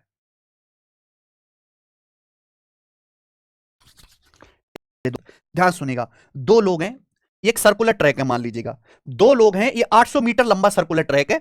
यहां से मान लीजिए इस जगह से राम जी और मोहन एक साथ मेरे प्यारे में दौड़ना शुरू करते हैं, एक ही डायरेक्शन में, राम और मोहन। राम दौड़ते हैं 25 मीटर पर सेकंड की स्पीड से, श्याम दौड़ रहे हैं, मोहन जी दौड़ रहे हैं 40 मीटर पर सेकंड की स्पीड से। वो पूछा एक ही सेम डायरेक्शन में दौड़ना, कितने समय के बाद पहली बार स्टार्टिंग पॉइंट पर दोबारा मिलेंगे? इसी स्टार्टिंग पॉइंट पर ये दोबारा दोनों लोग कब मिलेंगे? तो मेरे भाई आप ये पता लगाए कि राम जो है वो एक चक्कर कितने टाइम में लगाता है। एक चक्कर का टाइम निकालो। राम 800 मीटर का सर्कुलर ट्रैक है, राम दौड़ रहा है 25 की स्पीड से, 25 मीटर पर सेकंड की स्पीड से। एक चक्कर में कितना टाइम लगेगा? टाइम बराबर डिस्टेंस बटे स्पीड। 800 को 25 से भाग देंगे, राम को एक चक्कर लगाने में 32 सेकंड लगेगा। हम बात करते हैं मोहन। मोहन को भी 800 मीटर सर्कुलर रेस का ये चक्कर दौड़ना है। मोहन एक चक्कर कितने टाइम में लगाएगा? मोहन की स्पीड 40 है, तो टाइम बराबर 800 मीटर का सर्कुलर ट्रैक है, 40 की स्पीड से दौड़ रहा है, टाइम बराबर डिस्टेंस बटे स्पीड, 800 बटे 40 आएगा जी यहां से 20 सेकंड। तो राम एक चक्कर 32 सेकंड में लगाता है राम, और मोहन एक चक्कर लगाते हैं जी 20 सेकंड में। बोला कितने टाइम के बाद वो सेम डायरेक्शन में दौड़ते हुए स्टार्टिंग पॉइंट पर दोबारा मिलेंगे? तो स्टार्टिंग पॉइंट पर मिलने का जो टाइम होगा वो इनका एलसीएम होगा। राम हर 32 सेकंड के बाद यहां आएगा, मोहन हर मेरे प्यारे में 20 सेकंड बाद यहां पर आएगा। दोनों यहां पे दोबारा जो मिलेंगे वो 32 और 20 का एलसीएम आ जाएगा 160। 32 पंजे 160, 20 अट्ठे 160, तो 160 सेकंड के बाद ये दोनों लोग स्टार्टिंग पॉइंट पर जहां से दौड़ना शुरू किया था वहां पर दोबारा। जैसे ये 2 वर्षों में इतने का 1.99 गुना हो जाती है, ठीक है, कुछ ऐसा दिया हुआ है। तो इससे क्या होगा कि अगर इतना 1.69 या 1.44 या कुछ भी ऐसा दे दे आपसे, गुना हो जाती है। और 2 वर्षों का बोला है, यानी किसी न किसी नंबर का ये वर्ग होगा। वर्ग किसका है? ये 13 का। एक को बस हटा दीजिए, इसके आगे 0 लगा दीजिएगा, यही आंसर हो जाएगा। इतना ही करना होगा, 2-3 सेकंड का क्वेश्चन होता है। चलिए एक और क्वेश्चन देखते हैं इसके साथ साथ। इसके अलावा जैसे देख रहे हैं कि हमारे पास क्या है, ये 1.44 गुना, ये 12 का स्क्वायर है, इस एक को हटाइए, इसके आगे 0 लगा दीजिएगा, ये आपका आंसर हो जाएगा। और भी देख लेते हैं। जैसे ये वाला 3 साल का दिया हुआ, तो ये किसी नंबर का क्या होगा? क्यूब होगा। ये किसी नंबर का क्या होगा? क्यूब होगा। अब ये क्यूब होगा तो इसमें क्या करना है? कुछ भी नहीं। ये किसका स्क्वायर है? बोलेंगे 11 का। इसमें भी एक हटाइए, इसके आगे 0 लगा दीजिए, तो आंसर कितना आ जाएगा? 10% आ जाएगा। ये हो गया एक कॉमन क्वेश्चन, बस थोड़ा सा ऐसे। अब तो क्वेश्चन अभी स्टार्ट करेंगे हम लोग, एक्चुअल सीआई का क्या नया हम लोग ऑप्शन सीखेंगे, क्या चीज़ें पूछा है, तो मैं इसको कैसे लिख सकता हूँ? 100 प्लस 9/100 लिख सकता हूँ? बोलो हाँ या ना। लेकिन मैं ऐसे कैसे लिख सकता हूँ 100 प्लस 9/100? इकाई, दहाई, सैकड़ा भी तो आना चाहिए। तो इकाई के अंक पे 9 लिखा है, दहाई पर 0 लिखा है, सैकड़े पर 1 लिखा है, यानी सीधे सीधे वो 100 लेके चलो। अब आप तीनों को जोड़ोगे तो 109 भी आएगा बटे 100, 100/100। अब मैं अगर सबके नीचे 100 लिखा तो अलग अलग लिख सकता हूं कि नहीं? 0/100 प्लस 9/100, 100/100 को 1 मान लो। अब बताओ क्या आंसर बनना है? अब बताओ। ए बन गया। देखो कैसे ए बना, और कुछ ऑप्शन तो होगा नहीं, ये दोनों तो कतई नहीं होंगे। 100 अलग से 9 अलग से फिर लेना, वो भी कतई नहीं होगा। 100/100 को मैं 1 मानूं। अब यहां मैं चाहे 100 लिखूं चाहे सैकड़े का 10 लिखूं, कोई फर्क पड़ेगा नहीं, क्योंकि आएगा तो वो 0 ही ना। अगर मैं 100 की जगह में 10 भी मान लूं तो आएगा तो 0 ही ना, फिर तो वही मामला हो गया, तब तो कोई फर्क ही नहीं पड़ेगा। ठीक है, चलो, अच्छा क्वेश्चन था यही। पर एक पुलिस कार को देखता है और चोर एक निश्चित चाल से अपनी बाइक से भागता है। पुलिस की गाड़ी चोर का पीछा करती है और उसे पकड़ लेती है। यदि चोर पकड़े जाने के पहले 1.5 किलोमीटर भागता है और पुलिस की कार का रफ्तार 70 किलोमीटर प्रति घंटा है तो चोर की बाइक का चाल कितना होगा? Very beautiful question. A thief take off a bike at a certain distance after seeing a police car at a distance of 250 metre. मेरे भाई यहाँ पर पुलिस की गाड़ी है और यहाँ चोर है और 250 मीटर की दूरी से जब वो उसको देखता है, ठीक है, तो 250 मीटर की दूरी से देखने के बाद में police car start chasing the thief and catches him. चोर यहाँ से भागता है और पुलिस यहाँ से भागती है और कहा गया if the thief run at 1.5 kilometre before being caught. 1.5 का मतलब 1500 मीटर। मेरे भाई ये जो दूरी है ये कितने की है? तो 1500 मीटर की है। यहाँ पे समझ में आ रहा है बात यहाँ पे? अच्छा, पुलिस के कार का रफ्तार कितने का है? तो 70 किलोमीटर प्रति घंटे का है। तो मेरे भाई यहाँ पर कहा गया इसके कार का रफ्तार यहाँ पर कितना होगा? ये बताओ, x किलोमीटर पर आवर। मैं मेरे भाई एक ही बात तो आपसे कह रहा हूँ ना, यहाँ पे आप समझिए, छोटी छोटी बातें हैं मालिक हमारे, वो आपको ध्यान में रख करके चलनी पड़ेगी। और वो बातें हमारी क्या है सर? स्पीड का रेशियो डिस्टेंस के रेशियो के बराबर में होता है, आप ये मान करके चलो, ठीक है। तो सबसे पहले जब पुलिस भागा होगा मेरे भाई, डिस्टेंस की अगर हम बात करें, ये पुलिस है यहाँ पर और ये कौन है मेरे भाई? तो चोर है, ठीक है। तो अगर हम बात करें तो जैसे मानो 10 बज रहा था सुबह का, सुबह के 10 बजे चोर यहाँ पर है, पुलिस यहाँ पर है, और 12 बजे चोर यहाँ पर है और पुलिस यहाँ पर है। तो 2 घंटे में जो पुलिस ने तय किया है वो कितना तय किया है? तो 1750 मीटर मेरे भाई तय किया है। और चोर ने जो तय किया है वो कितना किया? तो सिर्फ 1500 मीटर तय किया है। तो डिस्टेंस का रेशियो हमारा इतना है। अगर हम डिस्टेंस का रेशियो देखें मेरे भाई तो 25 से काटेंगे 7 बार में, 25 से काटेंगे मेरे भाई 6 बार में। अगर डिस्टेंस का रेशियो 7 और 6 का है तो यकीन मानो स्पीड का भी रेशियो कितना होगा? 7 और 6 का होगा। 7 का मान बच्चों यहाँ पर कितना दे रखा है? 70 किलोमीटर। तो 6 का मान कितना हो जाएगा? 60 किलोमीटर। जब मेरे भाई हमारी दूरी समान, जब हमारा समय समान होता है, जब हमारा टाइम कांस्टेंट होता है ना, तो याद रखना जो रेशियो डिस्टेंस का होगा मेरे भाई वही रेशियो किसका होगा? स्पीड का भी होगा। ठीक है, समझ में आ रहा है बात? यहाँ पे कोई दिक्कत की बात है, कोई परेशानी की बात है? बताइए। नेक्स्ट की बात करते हैं, अगला सवाल 20 नंबर देखते हैं क्या कहा गया। एक ट्रेन ए सुबह 6 बजे डी से चलना शुरू करती है और 10 बजे सुबह जी स्थान पर पहुंचती है, और ट्रेन बी सुबह 8 बजे से जी पर चलना शुरू करती है और 11:30 पर मेरे भाई पहुंचती है। यदि डी और जी के बीच की दूरी इतनी है तो वह समय बताइए जब दोनों ट्रेन एक दूसरे से मिली होंगी। अपने आप में एक बहुत ही बढ़िया, बहुत ही शानदार सवाल। यकीन मानिए दोस्तों, इस दूरी की कहीं पर कोई आवश्यकता नहीं है। ये टाइम स्पीड डिस्टेंस का एक बहुत ही लाजवाब प्रश्न है, बहुत ही शानदार प्रश्न है, जहां पर 2 ट्रेनें एक जगह से निकल रही होंगी, मिलेंगी वहां पर, और बस वो मीटिंग टाइम पता करना होगा। स्पीड कुछ नहीं दिया होगा, कोई वैल्यू कुछ नहीं दी गई होगी, आपको कैलकुलेट करना होगा। तो अगर आप यहां देखेंगे तो आप यहां पर क्या कहेंगे? सर ट्रेन ए जो कि स्टार्ट होती है मेरे भाई डी से 6 बजे और चलती है जी पर 10 बजे, जो 6 बजे निकली थी और 10 बजे पहुंची, इसका मतलब मेरे भाई कितना समय लगा? 4 घंटा। तो पहली वाली ट्रेन मेरे भाई कितना समय लेती है? तो 4 घंटा लेती है। ये कौन है? तो ए है, ठीक है। दूसरी वाली की बात करें मेरे भाई, बी चलती है 8 बजे और पहुंचती है 11:30 में, तो 3.5 घंटा। 3.5 घंटे का मतलब मेरे भाई यहाँ पर ये कितना लगता है? तो 7/2। हमें यहाँ पर क्या कर रहे हैं मेरे भाई? समय का यहाँ पर क्या लेना है? तो एलसीएम लेना है। अगर हम इसका एलसीएम लेते हैं तो होता है 28, ठीक है। ये 28 को हम क्या मान करके चलेंगे बच्चों? दूरी। अगर हम इसको दूरी मान करके चलेंगे तो मेरे भाई स्पीड बराबर क्या होता है? Distance upon time. तो 28/4 यानी यहाँ पर हो जाएगा इतना किलोमीटर प्रति घंटा इसकी रफ्तार है, और 28 को 7 से भाग करो, 4 × 2 मेरे भाई 8 किलोमीटर प्रति घंटा इसकी रफ्तार है, ठीक है। हमने खुद से दूरी मानी, देखो समय दिया गया था उसके आधार पर दूरी खुद से मान लिया, दूरी के आधार पे हमारा स्पीड निकल करके आ गया। अब मैं आपको बताता हूं सर पूरा का पूरा नंबर लाइन, कि जब भी 2 लोगों को मिलाना है ना तो उनका समय बराबर करना होगा। आप देखो सर, ए जो है ना वो 6 बजे निकलता है और बी जो है ना सर यहाँ पर 8 बजे निकलता है। ये हमारा ए है और ये हमारा बी है। ये हमारा 6 बजे निकल रहा है और ये हमारा 8 बजे निकल रहा है, और जो बीच की दूरी है वो 200 को गोली मारो 28 है। बीच की दूरी हमारी कितनी है मेरे भाई? 28 किलोमीटर है यहाँ पे। अगर मैं बात करूं, जब भी 2 लोगों को मुझे मिलाना है ना तो मेरे भाई मुझे उनके समय को बराबर करना पड़ेगा। सिंपल सी बात है। समय को बराबर करने के लिए सर अगर ये 6 है तो इसको भी 8 बनाओ। 8 बनाने के लिए क्या करोगे? तो बोलोगे सर जब 8 बज रहा होगा तो ये देखो ये कितनी की रफ्तार से जाता है? ये 7 की रफ्तार से, और ये कितने की रफ्तार से? 8 की रफ्तार से। तो सर ये 2 घंटे तक 8 बजे तक मानो चल करके यहाँ तक आया होगा। तो क्या ये 2 घंटे आराम किया होगा? नहीं चला होगा ना। 1 घंटे में 7 चलता है तो 2 घंटे में कितना चला होगा? 14। 28 में से 14 निकाल दो तो बचा कितना मेरे भाई? यहाँ पर 14, ठीक है। अब 8 बजे ये भी यहां से चलना शुरू करेगा, 8 बजे ये भी यहां से चलना शुरू करेगा, और मेरे भाई ये लोग मिलेंगे, ठीक है। तो टाइम बराबर मेरे भाई क्या होता है? Distance upon speed. डिस्टेंस इनके बीच में कितना है? तो 14 है। और स्पीड की अगर हम बात करें तो मेरे भाई जोड़ दो, 7 और 8 मेरे भाई 15 की यहाँ पर, ठीक है। ये समय जो आएगा वो मेरे भाई घंटे में आएगा, मुझे मिनट में बदलना है। तो मिनट में बदलने के लिए मैं यहाँ पर क्या करूंगा मेरे भाई? 60 से गुना। अब यहाँ पर ये मिनट में आएगा, तो कितने मिनट के बाद अगर मिलेंगे? तो 14 चौके मेरे भाई 56 मिनट के बाद मिल जाएंगे। अब आप एक बात बताओ, 8 बजे चले थे, 56 मिनट के बाद मिल गए, तो 8 बज के कितने मिनट पर मिलेंगे? 56 मिनट पे। कौन सा ऑप्शन सही है मेरे भाई? Option number D for Devasena बिल्कुल हमारा सही उत्तर है। समझ गए? ये चलिए पढ़िए। कहा गया यदि x और y का महत्तम समावर्तक 15 है और यहाँ पर इसका मान जो है इसका HCF क्या होगा। कहा गया जी x और y का HCF कितना है, 15 है। तो आपको यहाँ पर क्या करना है दोस्त मेरे, तो आपको यहाँ पर इसका HCF और आपको इसका HCF पता करना है। असल में ये सवाल सीजल का है, मुझे अच्छे से पता है, लेकिन मैं इसीलिए करा रहा हूँ क्योंकि ऐसे सवाल आपके पूछे जा सकते हैं। तो इस सवाल का बहुत ही स्पष्ट रूप से आंसर आप क्या दे सकते हैं पता है सर, HCF का मतलब क्या होता है भाई मेरे, HCF का मतलब क्या होता है, कॉमन फैक्टर। आप एक बात बताओ, आप दोनों में से क्या कॉमन ले सकते हो, तो बोलोगे सर हम इसमें से 9 ले सकते हैं, ठीक है। ये भी दोनों में से क्या ले सकते हो, तो 9 ले सकते हो। यानी एक संख्या जो सबको काटे, 9 इसे भी काट रहा है, इसे भी काट रहा है, इसे भी काट रहा है, इसे भी काट रहा है, तो हम 9 ले सकते हैं।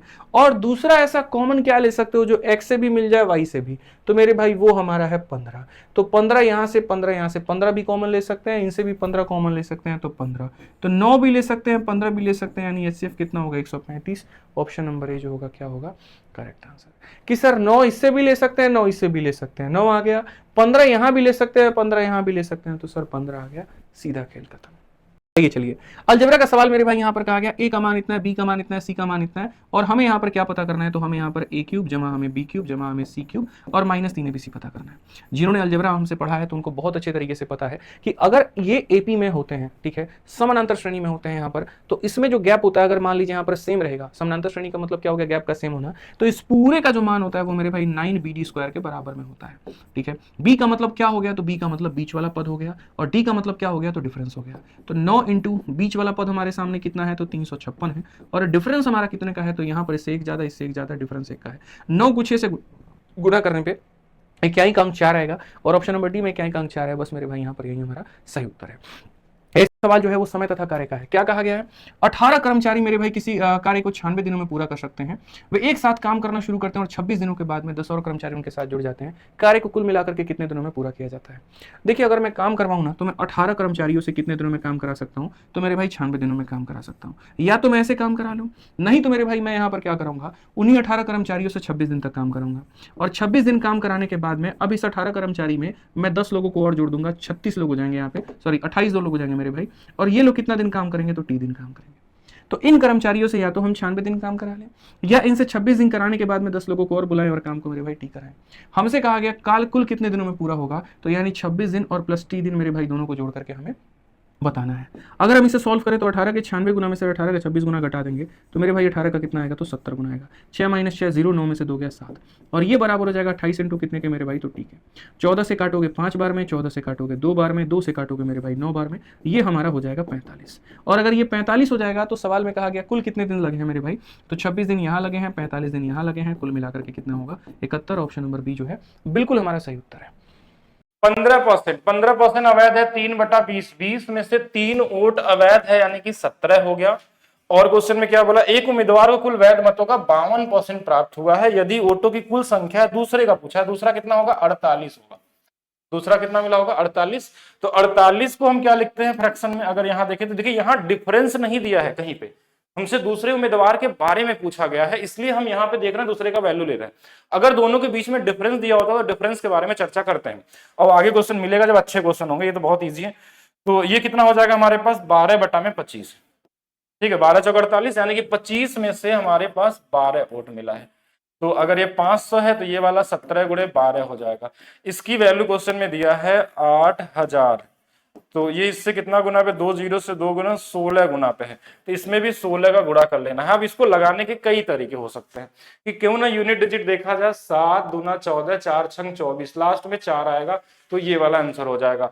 बाकी आप चाहें तो इसमें आप 17 की डिविजिबिलिटी रूल चेक कर सकते हैं, 16 का, 12 का, बहुत सारी चीजें हैं ऑप्शन निकालने के लिए, कई क्वेश्चन है, तो क्या ही इसमें करें। चलिए अब आप खुद से समझ, 20% अवैध थे, 5 में से 1 अवैध था, 4 हो गया। 65% एक को मिला होगा, तो हारने वाले को कितना मिला होगा, 35।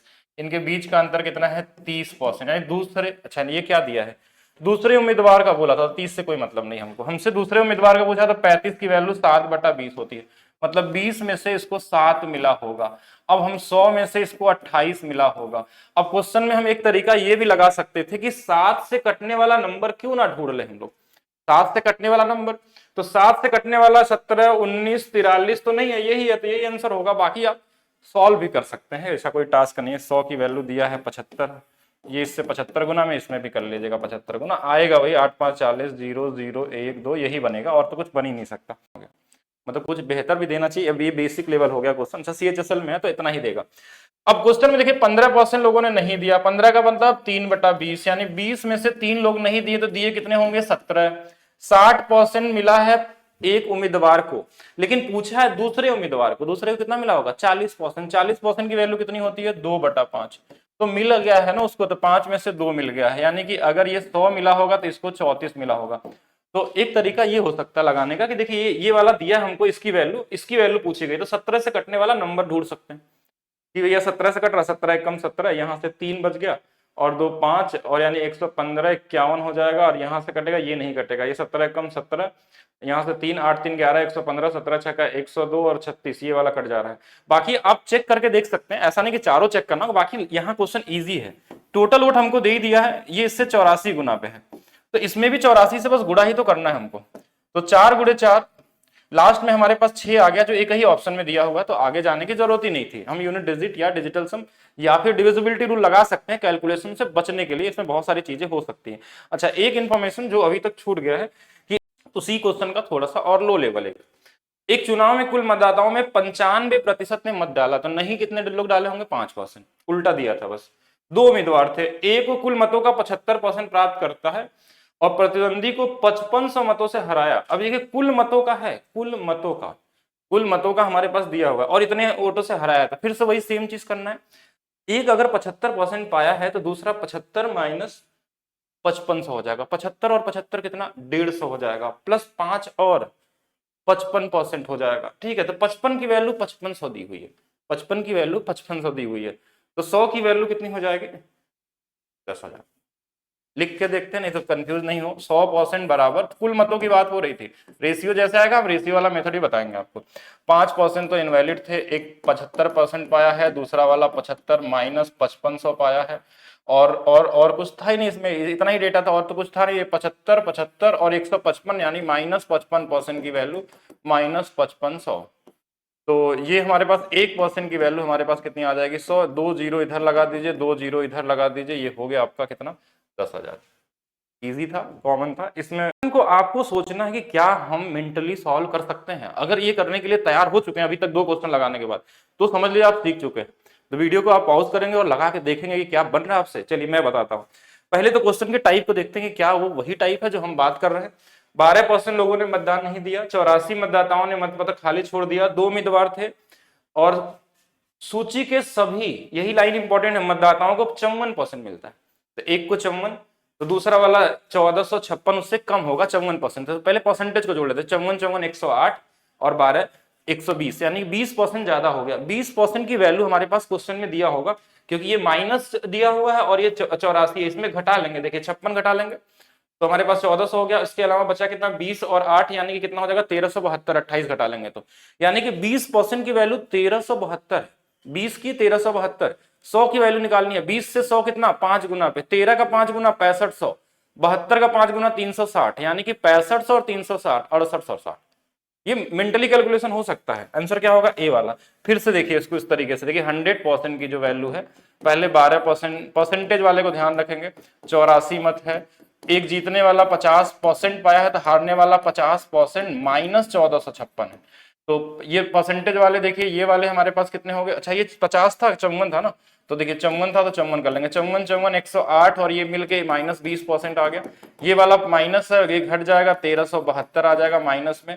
तो अब हमको 100% निकालना था, ये इसका 5 गुना तो इसमें भी 5 गुना। कैसे गुणा करेंगे, 13 × 5 = 6500 हो गया और 72 × 5 = 360 होता है, तो कितना आ जाएगा हमारे पास 6860।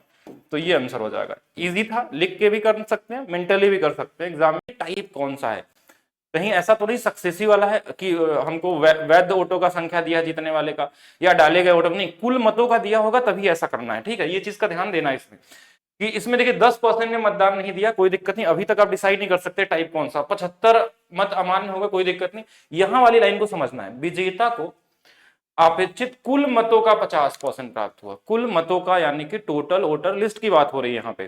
तो एक को 50 और 170 मतों से जीत भी हासिल की है, तो एक को 50 तो एक को 50 माइनस 170, 50 और 50 100, 10%, 110 और कहीं परसेंटेज है नहीं है, तो 110%।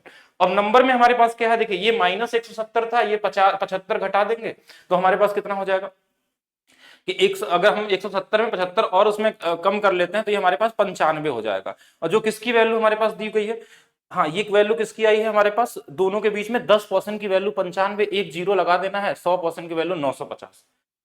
फिर से समझिए कैसे कैसे किया, 50 प्लस 50 100, 10 110, 100 से कितना ज्यादा 10%, 10% की वैल्यू 95, एक जीरो लगाना है 950। तो ज्यादा से ज्यादा कितना सेकंड, 10 15 सेकंड 20 सेकंड भी लगा लेंगे तो कोई फर्क नहीं पड़ता। अब फिर से इसको लिख के देखेंगे सारे वोट क्या हो सकते हैं 100%, एक 10% इनवैलिड था, ठीक है। और दूसरा हमारे पास क्या बोला, एक जीतने वाले को अगर 50% मिला है तो हारने वाला 50 माइनस 170 होगा, ये परसेंटेज में है, प्लस हमारे पास 75 वोट और था, तो ये वाला हारने वाला, ये जीतने वाला। देखिए इन तीनों को जोड़ेंगे, इधर माइनस 10%, इसकी वैल्यू घटा देंगे माइनस 95, एक जीरो इधर लगा दीजिए, माइनस से माइनस तो कट ही गया है, तो ये कितना आंसर आ जाएगा 950। अगर इसमें 100 मान के ग्राफ बना के लगा रहे हैं तो गलत तरीके से लगा रहे हैं। आप लिख के देखते हैं कैसे होता है। हम हमेशा वोट को किससे कंपेयर करते हैं, 100% से, कि 100% में ही तो सारे लोग हैं, जो इनवैलिड हो वैलिड हो या जो दिया हो नहीं दिया हो हारने वाला हो, सबको जोड़ के 100 से ज्यादा नहीं हो सकता। तो हम पहले जीतने वाले शुरू करते हैं। एक अगर 46 पाया होगा तो दूसरा वाला 46% माइनस 410 पाया होगा, ये एक जीतने वाला हो गया, एक हारने वाला हो गया। इसके अलावा 10% वोट इसमें क्या थे इसमें मतदाताओं ने वोट नहीं दिया था, और एक और था कि जो 60 थे जो खाली छोड़ दिए थे, तो ये सभी जोड़ के 100 आना चाहिए। तो हम परसेंटेज जोड़, देखिए 46 46 10 ये मिलके 102, इधर घट जाएगा माइनस 2% और इधर में माइनस 350, ठीक है। तो 1% की जो वैल्यू आ गई 175 आ गई, यानी एक जीरो, दो जीरो इधर बढ़ा दीजिए और दो जीरो इधर बढ़ा दीजिए और यही आंसर हो जाएगा। और ये चीज आप माइंड में कर सकते हैं एक बार दो बार लगाने के बाद ही, ठीक है। ऐसा नहीं कि आप पहली बार ही हमने बताया और आप करने लगेंगे, नहीं। एक और क्वेश्चन लगाते हैं कि 1.5 लाख रुपए का सामान एक कार है, इसमें 5% के लाभ पर उसे वाई को बेच दिया, वाई ने 2% के हानि पे वापस एक्स को बेच दिया, तो संपूर्ण लेन देन में एक्स को लाभ क्या होगा। अगर आप सोच रहे हैं कि सक्सेसिव से बन जाएगा तो बन तो जाएगा, लेकिन आप गलत सोचते हैं। कैसे, किस तरीके से लगाते हैं, मैक्सिमम लोग इसमें क्या करते हैं कि ऐसे लगा देंगे कि 5, अब देखिए ये वाले वैल्यू देखिए 2% की हानि हुई, तो इसमें हम क्या करेंगे कि 2 हानि कर देते हैं, 5 गुणे में -2 बटे में 100 कर लेंगे, ये वाली वैल्यू आ जाएगी 2.9%। तो 2.9% निकालेंगे तो ये ऑप्शन में दिया रहता है, और ये भी मैक्सिमम लोग इसको कर देते हैं, लेकिन ये आंसर क्या होता है, गलत होता है। क्यों गलत होता है, क्योंकि यहाँ पे एक्स का लाभ पूछा गया है, एक्स ने ही वाई को दिया और फिर वाई ने एक्स को बेचा है, तो कहीं ना कहीं 2 बार इसमें आ रहा है। तो ये जो वैल्यू आती है ना, ये आंसर नहीं होता। जो 5% एक्स ने लाभ कमाया था और ये वाला जो लाभ है इसको इसमें घटा लेंगे 2.9 को, तो ये कितना आ जाएगा 2.1% आता है, और इसकी वैल्यू हम निकालते हैं 2.1% ऑफ जो भी, देखिए 2 जीरो परसेंटेज से चला जाएगा, 1 जीरो इस पॉइंट पे चला जाएगा, 15 गुणे 150 गुणे हमको क्या करना है 21 करना है, तो 15 एक कम 15, 15 दूना 30, 31 और जीरो लग जाएगा। तो ये आंसर नहीं होके हमारे पास क्या हो जाएगा, ये वाला आंसर होगा। यानी कि अब आपको अगर ऐसा पैटर्न दिखे, कभी 5 3 के साथ देता है, कभी 4 3 के साथ देता है, कभी 7 और 4 के साथ देता है, ऐसे नंबर डेटा चेंज करके देता है। एक और क्वेश्चन में बताता हूँ, जैसे ये भी दिया, देखिए ये इसमें भी 5 और 2 का कॉम्बिनेशन दिया, यानी कि आंसर ये 2-3 सेकंड वाला ही था। कैसे, 5 2 में कितना आता था 2.1%, 2.1% of 2 zero 2 zero 1 zero point हट गया, 21 दूना 42, तो कितना समय लगेगा आपको, 2-3 सेकंड लगेगा, आसानी से लगा सकते हैं। तो अभी जो हम क्वेश्चन आपको कराने वाले हैं वो हम सिर्फ वही क्वेश्चन कराएंगे जो मॉडरेट हो या फिर उससे अच्छा क्वेश्चन या मुश्किल वाला जो हो सकता है, कि उसको इजी तरीके से कैसे कराएं। मैंने बहुत सारे वीडियो बनाई आप लोगों के लिए जो एकदम इजी आते हैं क्वेश्चन, पहले से ही क्या होते हैं इजी वाले, एकदम बेसिक वाले, उसमें स्पीड बढ़ाने की कोशिश की, कैसे स्पीड बढ़ाएं, क्योंकि सारा गेम अब क्या हो गया कि स्पीड का ही हो गया। महीनों में मतलब मनीष का जो मेरे भाई प्रति माह औसत आय है वो इतना है। अप्रैल में उसका आय मेरे भाई प्रथम 3 महीनों के औसत आय से 25% अधिक है। पूरे वर्ष के लिए उसकी प्रति माह औसत आय मेरे भाई यहाँ पर इतनी है, तो मई से लेकर के दिसंबर तक उसका क्या होगा। हाईली कैलकुलेटिव क्वेश्चन RPFSI में पूछा गया है, लेकिन मैं आपको ऐसा सॉल्यूशन मेरे भाई दूंगा कि आप भी दंग रह जाएंगे कि ये हुआ तो हुआ कैसे, यकीन मानिए मेरे भाई, ठीक है। आप यहाँ पर देखिएगा, सीधा सीधा आसान भाषा में अगर हम बात करें तो 3 महीनों का जो औसत है मेरे भाई वो कितना है 8,784 है मेरे भाई। फिर 1 महीने का जो औसत है इससे 25% ज़्यादा है, यानी 8,784 का कितना है तो मेरे भाई 5/4 है, ठीक है। और बाकी मेरे भाई 8 महीनों का औसत कितना है तो x है। इस हिसाब से टोटल मेरे भाई पूरा कितना है 99085 करके है मेरे भाई, ठीक है। अब उसके बाद में कहा गया x का मान बताओ। देखो मैं कैसे बताता हूँ, सिंपल है, आप इस बात को ध्यान रखो। हम इस सवाल में डिजिटल सम लगाने वाले हैं और उसके माध्यम से अपने सवाल को बनाने वाले हैं, लेकिन उसके पहले डिजिटल सम लगा करके पहले सारे ऑप्शंस में चेक कर लो। तो अगर आप चेक करोगे तो जैसे 9 खत्म, 6 और 3 9 खत्म, ये हमारा 7 हो जाएगा। 9 खत्म और 9 खत्म, ये हमारा 5 हो जाएगा। 9 खत्म और मेरे भाई 9 खत्म, 8 4 12 3 हो जाएगा। 9 खत्म 9 खत्म मेरे भाई यहाँ कितना हो जाएगा, 6 हो जाएगा। सारों का डिजिटल सम जो है मेरे भाई यहाँ पर अलग अलग आएगा। अब अपने सवाल में लगाते हैं। आपको x का मान चाहिए, मतलब 1 महीने का मान चाहिए। ये कितने महीने का सम है, तो 12 महीने का। तो मेरे भाई यहाँ पर उठाएंगे 99085 और बोलेंगे तुम 12 महीने के सम हो तो इंटू 12। 12 महीनों के सम में से पहले 3 महीने का सम घटाओ, तो 8784 इंटू मेरे भाई हो जाएगा 3 महीना। फिर उसके बाद 1 महीने का और सम घटाओ, इतना इंटू 4। मत करो मेरे भाई मल्टीप्लाई, 8784 इंटू 5/4 यहाँ पर, सीधी सी बात है। अब आप मुझे बताओ 12 महीने से 3 महीना और 1 महीना 4 महीना घटा दिया, 8 महीना बचा। डिवाइडेड बाई मेरे भाई यहाँ पर 8 कर दो, सीधा सीधा x का मान आ जाएगा। अगर आप x का मान निकालोगे तो आप यहाँ कहोगे सर डिजिटल सम देखिए, सर 9 खत्म 9 खत्म, 8 5 13, 13 का डिजिटल सम होता है 4, 2 और 1 होता है 3, 4 इंटू 3 मेरे भाई 12, 12 का डीएस हमारा हो जाएगा 3। ठीक है, अगर आप यहाँ देखोगे 8 7 15, ठीक है, 15 और मेरे भाई 4 कितना हो जाएगा बताइए, तो 15 4 19, 19 में अगर आप 9 को छोड़ करके 1 ले लीजिए 1 और 8, सर इसका डीएस 9 होगा। 9 होगा तो सर 9 के लिए हम लेते हैं 0। उसी तरीके से अगर आप यहाँ देखो सर, यहाँ पे खैर 4 से काट भी तो कोई फर्क नहीं पड़ेगा, 4 से मेरे भाई 2 बार में, 4 से 1 बार में, 4 से 9 बार में, इतनी बार में इसका भी डीएस 9 आ रहा है तो ये भी हो जाएगा 0। ठीक है, नीचे में कितना रहेगा, 8 रहेगा दोस्त, यहाँ पर ये हो जाएगा 3/8। ठीक है, जब नीचे में 8 आता है तो नीचे भी 8 में गुना करो, ऊपर भी 8 में गुना करो और काट दो। 8 तिरके 24 का डीएस हमारा 6 होगा। ऑप्शन नंबर मेरे भाई डी फॉर देवसेना, काम खत्म। ठीक है, क्वेश्चन तुम्हें जितने 2 वस्तुएं इतने रुपए में खरीदी है, एक वस्तु को 20% के हानि पर दूसरे को 15 के लाभ पर बेचता है, दोनों का विक्रय मूल्य समान है, तो मेरे भाई यहाँ लाभ में बेची गई वस्तु का लागत मूल्य क्या होगा। देखो मेरे भाई, जो वस्तु लॉस में बेची गई उसका 80% और जो वस्तु मेरे भाई प्रॉफिट में बेची गई उसका 115%, दोनों क्या होगा, बराबर होगा। ठीक है, परसेंटेज से परसेंटेज खत्म हो जाएगा, बात खत्म। 5 से काटेंगे 16 बार में, 5 से काटेंगे 23 बार में, तो हम कहेंगे जी लॉस अपॉन में प्रॉफिट का जो मान होगा वो 23/16 हो जाएगा। अगर हम देखते हैं मेरे भाई दोनों वस्तुएं जो है हमारी 19,500 में है, तो 19,500 होगी वो क्या होगा, दोनों का सम होगा। दोनों का सम का मतलब कितने का मान होगा, 39 का मान होगा। और हमसे कहा गया लाभ में बेची गई वस्तु का लागत मूल्य क्या होगा, लाभ वाले का लागत मूल्य मतलब 16 का मान। 39 से आप काटिए मेरे भाई 5 बार में, 16 25 80, 8000, option number D for Devasena. तो बहुत नॉर्मल सा इक्वेशन होता है, जब दो वस्तुओं के सेलिंग प्राइस को बराबर करना हो, इसके इतने परसेंट को इसके इतने परसेंट के बराबर करो, अनुपात आ जाएगा। जो दिया गया वो दोनों का मान है और एक का मान निकालना। एक समानांतर चतुर्भुज का आधार उसकी ऊंचाई का मेरे भाई दोगुना है। अगर हम समानांतर चतुर्भुज देखें मेरे भाई, यहाँ पर पैरेललोग्राम देखें तो कहा गया जो बेस है मेरे भाई ट्वाइस है इसके हाइट के। अगर हम इसको x मानते हैं तो ये हमारा 2x हो जाएगा भाई यहाँ पर। यदि इसका क्षेत्रफल 338 है, यदि क्षेत्रफल क्या होता है, बेस इंटू हाइट, यदि मेरे भाई इसका जो क्षेत्रफल है वहाँ पर 338 है, तो आप मुझे बताओ क्या काट सकते हो, तो हाँ जी काट सकते हैं। x का मान कितना आएगा, 13, और अगर इतना आएगा मेरे भाई तो कहा गया ऊंचाई कितनी है, तो ऊंचाई यहाँ पर कितनी हो जाएगी, 13 हो जाएगी। एकदम हल्का सवाल, ऑप्शन नंबर ए जो है करेक्ट आंसर है। ठीक है भाई, नंबर 10 देखिए, 9 आदमी एक रेस्टोरेंट में गए थे, उनमें से 8 ने अपने खाने पर 23 रुपए मेरे भाई खर्च किए थे। तो 8 ने अपने खाने पर कितना खर्चा किया था, तो 23 रुपए खर्चा किया था। और 90 व्यक्ति ने सभी 9 व्यक्ति के औसत से 22 रुपए अधिक खर्च किया था। एक अकेले व्यक्ति ने सब के औसत से मेरे भाई 22 रुपए यहाँ पर अधिक खर्च किया था। तो सवाल में वही बात है कि उन 9 लोगों के द्वारा टोटल खर्चा कितने का रहा। तो अगर हम देखें तो इससे मेरे भाई यहाँ पर ये 22 ज्यादा है, अगर इससे 22 ज्यादा है तो यहाँ पर देखो इधर क्या है मेरे भाई, समझना बात को, अगर इधर 22 ज्यादा है तो इधर 22 कम होगा। 22 कम होगा तो कितने लोगों पे, तो 8 लोगों पे। आप यहाँ देखिए मेरे भाई, तो 8 लोगों पर अगर आप 22 कम करेंगे तो पर व्यक्ति पर मेरे भाई कितना आएगा, तो आप देखो यहाँ भाग करो, 8 का मेरे भाई 2 गुना 16, 60 हो जाएगा मेरे भाई यहाँ पर। 8 7 56, 8 5 40, इतने की कमी। x में से इतना कम करने पर ही आया है, x में से मेरे भाई 2.75 कम करने पर हमारा कितना आया, 23। तो x का मान हो जाएगा यहाँ पर 25.75। हर व्यक्ति पर मेरे भाई इतने का खर्चा। क्वेश्चन में कहा गया टोटल बताओ, टोटल की वैल्यू, तो टोटल का वैल्यू मतलब 25.75 इंटू कितने लोग हैं, तो इंटू यहाँ पर 9 लोग हैं।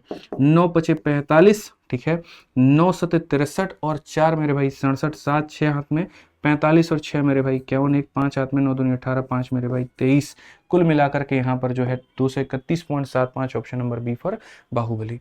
आप में से बहुत सारे लोगों के मन में आ रहा होगा कि सर आपने डिजिटल सम क्यों नहीं लगाया। मेरे भाई ऑप्शन नंबर ए का भी DS 9 है, ऑप्शन नंबर बी का भी DS 9 है, तो इसको हमें सॉल्विंग करना पड़ता। आज के मेरे भाई जो सैंपल पेपर है उसके अंदर में हमने मुझे सीट्स का परिमाप दिया है। परिमाप क्या होता है? 2L + B, यही 28 है। यानी अगर मैं सिर्फ L + B आ जाऊंगा तो 14 हो गया। यानी L और B की जोड़ने पे ये 14 आना चाहिए, ये और ये जोड़ने पे। ठीक है, चलो मान लेता हूं। क्षेत्रफल क्या होता है? L × B, ये 48 हो गया। अब आप समझ गए होंगे कि क्या वैल्यू हो सकती है। 8 6 14, 8 6 48, यानी ये 6 होगा, ये 8 होगा, तो विकर्ण कितना आएगा? 10 होगा। बवाल खत्म। Option number B. बोलो, बहुत हेडेक लेने की आवश्यकता पड़ी क्या? करी बाप रे, क्या क्वेश्चन दे दिया था। एक पेन की कीमत नोटबुक से 64% कम है। 5 पेन और 3 नोटबुक की कीमत 120 रुपए है। 8 पेन और 5 नोटबुक की कीमत क्या है? तो आसान सवाल लग रहा है। ये रहा पेन और ये रहा नोटबुक। पेन की कीमत नोटबुक से 64% कम है। 64% की फ्रैक्शन 4%, 1/25, 64%, 16/25। यानी कि पेन की कीमत नोटबुक से, अगर नोटबुक 25 यूनिट की है तो पेन 16 कम 9 का है। ये पेन और नोटबुक का प्राइस आ गया, रेशियो में है, प्राइस का रेशियो। बोला 5 पेन और 3 नोटबुक की कीमत 120 है। 5 पेन कितने के आ जाएंगे? 5 नाम 45 के। 3 नोटबुक कितने के आएंगे? 3 नोटबुक आएंगे 25 या 75 की। 5 पेन 45 के, 3 नोटबुक 75 की, तो ये आ गया मेरे भाई 120। 120 यूनिट की वैल्यू 120 रुपए दी है। अगर 120 यूनिट की वैल्यू 120 रुपए दी है तो 1 यूनिट की वैल्यू 1 रुपए, यानी कि एक पेन 9 रुपए का है और एक नोटबुक की 25 रुपए की। कुछ है तो 8 पेन कितने के आएंगे? 8 पेन आएंगे 8 नाम 72 रुपए के। 5 नोटबुक आएंगे 25 पंजे 125 रुपए की। तो टोटल सामान आ जाएगा 197 रुपीज का। 8 पेन और 5 नोटबुक 197 की हो जाएंगी। 9 72 और 25 पंजे 125, कुछ नहीं था सवाल। क्रम से 80 और 120 की चाल से चलने वाली 2 रेलगाड़ियां 500 किलोमीटर की दूरी पर हैं और एक दूसरे के आमने सामने हैं। एक दूसरे को पार करने से 10 मिनट पहले उनके बीच की दूरी ज्ञात कीजिए। मेरे भाई ये जो सवाल है ना, इसकी लैंग्वेज बच्चों को बहुत कंफ्यूज करती है। मान लीजिए कि 2 रेलगाड़ी एक दूसरे के आमने सामने चल रही हैं 80 और 120 की स्पीड से, है ना। पहली रेलगाड़ी ये चल रही है 80 की स्पीड से और दूसरी रेलगाड़ी इधर से ये आ रही है मेरे भाई ये 120 की स्पीड से। तो ये टकराएंगे आपस में। तो बोला मिलने से 10 मिनट पहले, मिलने से 10 मिनट पहले इनके बीच की दूरी। 10 मिनट का मतलब होता है 10/60, यानी कि 1/6 आवर। मिलने से 10 मिनट पहले, 10 मिनट बाद एक दूसरे को बंप कर जाएंगे, टकरा जाएंगे। इनके बीच की दूरी निकालनी है। तो डिस्टेंस बराबर relative speed S1 + S2, opposite direction में ना, तो 80 + 120 200 किलोमीटर पर आवर गुणा टाइम 10 मिनट। मिलने से 10 मिनट पहले इनके बीच की दूरी, ये डिस्टेंस आपको निकालें, ये डिस्टेंस केवल, ये डिस्टेंस आपको निकालने वाली। ठीक है जी।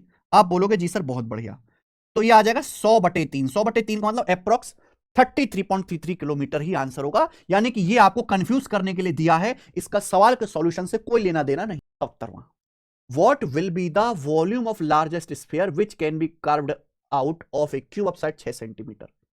6 सेंटीमीटर भुजा वाले घन से काटकर निकाले जा सकने वाले सबसे बड़े गोले का आयतन क्या होगा? मेरे भाई जैसे हमारे पास एक घन है, ये समझते हैं, शॉर्ट में समझाएंगे। घन की सारी भुजाएं बराबर होती हैं 6 6 6। अब अगर मैं इससे लार्जेस्ट साइड का स्फीयर काटूंगा, ये 6 सेंटीमीटर भुजा घन है, इससे सबसे बड़ा गोला काटता हूं, तो सबसे बड़ा जो गोला कटेगा वो ऐसे कटेगा मेरे भाई, इसमें सबसे बड़ा गोला। यानी कि अगर इस गोले का डायमीटर भी 6 होगा, डायमीटर भी 6 होगा, अगर यहाँ पे इस घन की साइड 6, तो गोले की रेडियस कितनी होगी? 3 आ जाएगी। गोले की रेडियस 3 आ जाएगी। तो ये आपको सीधा देखना कि अगर घन से हम गोला काट रहे हैं तो गोले की रेडियस 3 हो जाएगी, 6 का आधा। गोले का वॉल्यूम क्या आएगा? 4/3 πr3। देखो अगर आंसर अप्रोक्स में ही लाना है ना, क्योंकि तो हम पाई को 22/7 नहीं लिखते, 3.14 लिखो फिर। 3.14 r3। यहां पे रेडियस 3 है तो 3 का क्यूब 27। ठीक है, 3 से 27 9 बार चला जाएगा, 9 चौक 36 गुणा 3.14 ये आएगा मेरे भाई, सेंटीमीटर क्यूब आ जाएगा। जब आंसर अप्रोक्स में तो पाई के वैल्यू 22/7 लिख के अपनी मेहनत मत बढ़ाओ, पाई का लगभग ही मान लो कि आंसर भी लगभग में लाना 3.14। अब 36 की 3 में गुणा करेंगे 108 और 36 की 0.14 में गुणा करेंगे तो 360 और 144, है ना। यानी कि कितना हो जाएगा? 504, यानी कि 5.04 हो जाएगा क्या? 108 और 5 113, 113 के करीब आएगा, तो ये वाला आंसर होना चाहिए। ठीक है ना। 36 गुणा 14 तो 420 और 84, तो 5.04 आएगा, तो 105 8 और 5 113.04, तो 113.04 अप्रॉक्स में, ये 113 दे रखा है, यही करेक्ट मान लीजिएगा आप। ठीक है, ऐसे करना है। क्लियर है? एक नाव स्थिर जल में 19 की स्पीड से चल सकती है, धारा की चाल 3 किलोमीटर पर आवर है, नाव 88 किलोमीटर धारा की दिशा में और 24 किलोमीटर धारा की विपरीत दिशा में जाने में कुल कितना समय लगेगा? देखो मेरे भाई, एक नाव की स्टिल वाटर में स्पीड 19 किलोमीटर पर आवर है और धारा की चाल 3 किलोमीटर पर आवर है, तो नाव की डाउनस्ट्रीम की स्पीड कितनी आएगी? X plus Y, 19 3 22। नाव की अपस्ट्रीम स्पीड कितनी आएगी? एक्स माइनस वाई, यानी कि 19 माइनस 3 16। अब जैसे सवाल में बोला है कि एक नाव धारा की दिशा में यानी कि डाउनस्ट्रीम जाती है 88 किलोमीटर, तो 88 किलोमीटर नाव डाउनस्ट्रीम जाएगी, डाउनस्ट्रीम की स्पीड 22 है, 22 किलोमीटर पर आवर की चाल से कितना टाइम लगेगा? टाइम बराबर डिस्टेंस बटे स्पीड। नाव 24 किलोमीटर धारा की विपरीत दिशा में जाती है, अपस्ट्रीम जाती है, तो अपस्ट्रीम जाएगी 16 की स्पीड से, कितना टाइम लगेगा? 24 बटे 16, डिस्टेंस को स्पीड से भाग दे दिया। कुल टाइम आपसे पूछा, कुल टाइम आपसे निकालना है, तो जोड़ दीजिए, 4 आ गया, 24 बटे 16 आ गया 1.5, 8 3 24 8 2 16 1.5, यानी कि 5.5 घंटे लगेगा कुल। आपको ये आंसर है। एक ग्रुप के कुछ स्टूडेंट है, उनकी एवरेज हाइट 156 सेंटीमीटर है।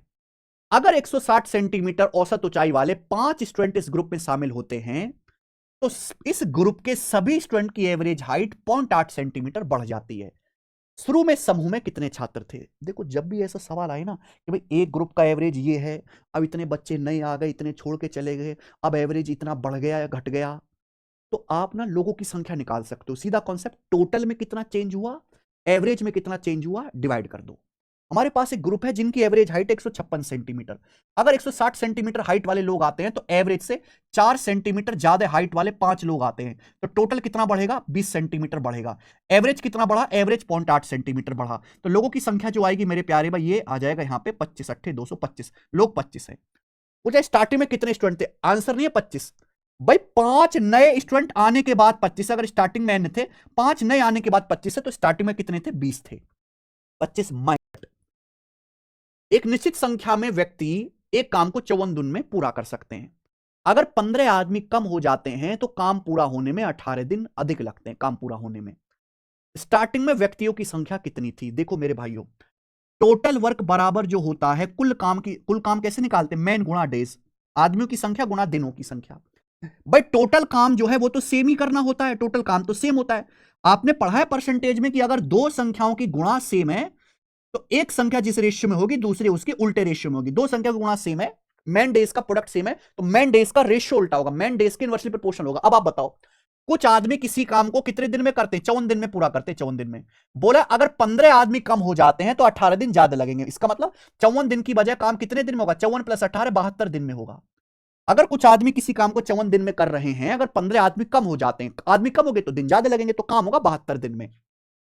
54 प्लस 18 72 दिन में। तो दिनों की संख्या का रेशियो कितना है? 3 4 18 से कट गया, तो आदमियों की संख्या का रेशियो मैन की संख्या का रेशियो रिवर्स होगा 4 3। यानी कि अगर पहले 4 यूनिट आदमी थे तब 3 यूनिट आदमी है, तो 1 यूनिट आदमी मेरे प्यार भी कम हो गए। आदमी कितने कम हुए? 15, 1 की वैल्यू 15 है।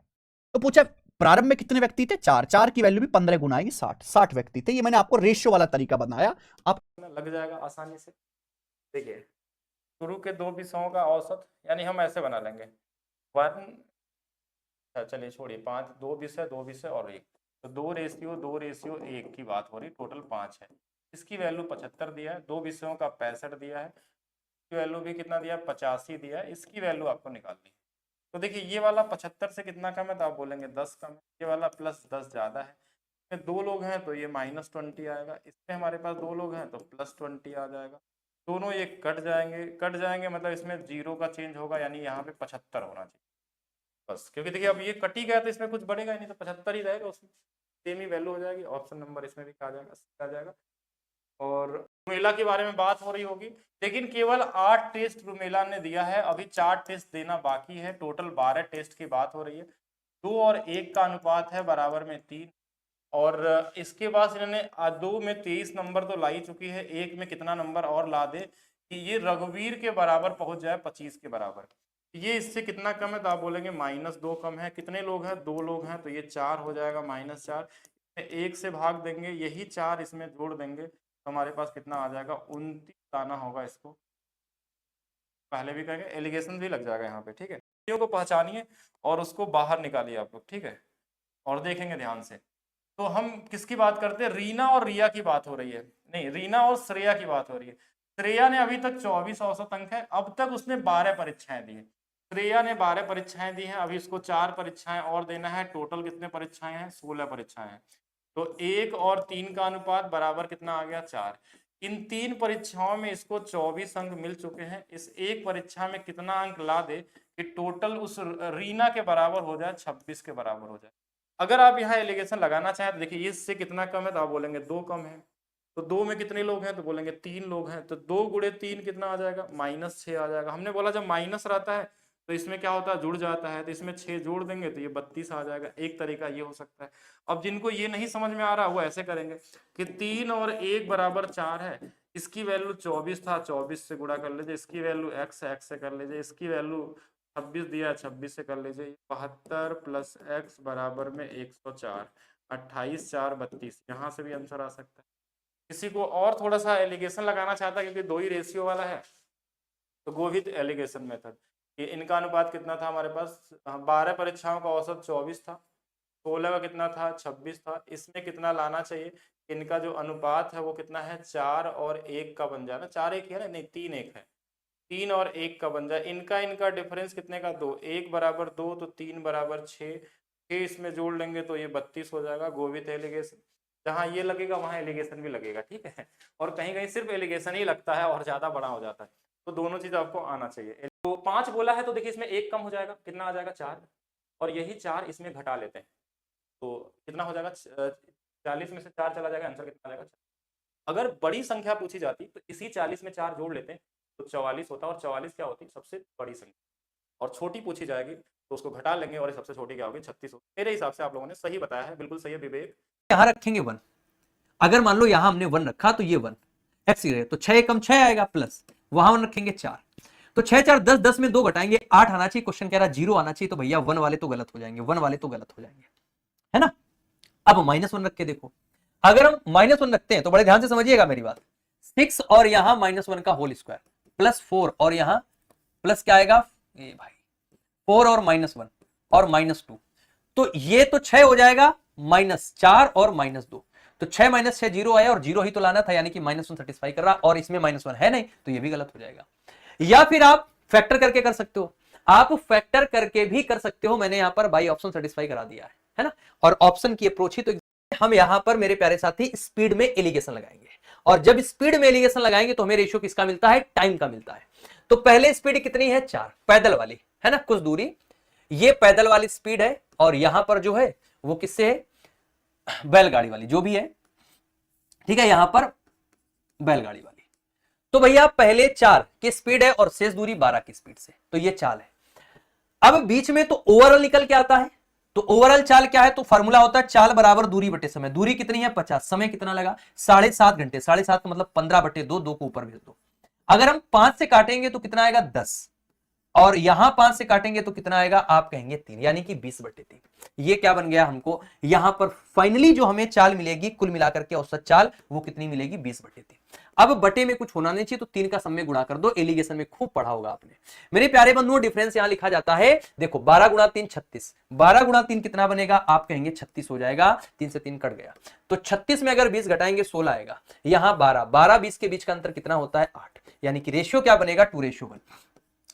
8 से काटेंगे 1 आएगा, 8 से काटेंगे 2 आएगा। अभी मैंने आपको समझाया रेशियो हमें टाइम का मिलेगा। जब हम चाल में एलिगेशन लगा रहे होते हैं रेशियो में किसका मिलता है? तो आप कहेंगे टाइम का। आपके हिसाब से टोटल टाइम 2 1 3 है और क्वेश्चन के हिसाब से कितना है? तो आप बोलेंगे 7.5। कितना है? 7.5। 3 से काटो तो कितना आएगा? 2.5 आएगा। तो 1 बराबर इतना तो 2 बराबर कितना आया? 5। तो भाई साहब उसने पैदल का पूछा है, पैदल से हम 5 घंटे चले। 1 घंटे में 4 किलोमीटर, 5 घंटे में कितना? आप बोलेंगे 20 किलोमीटर। बताइए भैया।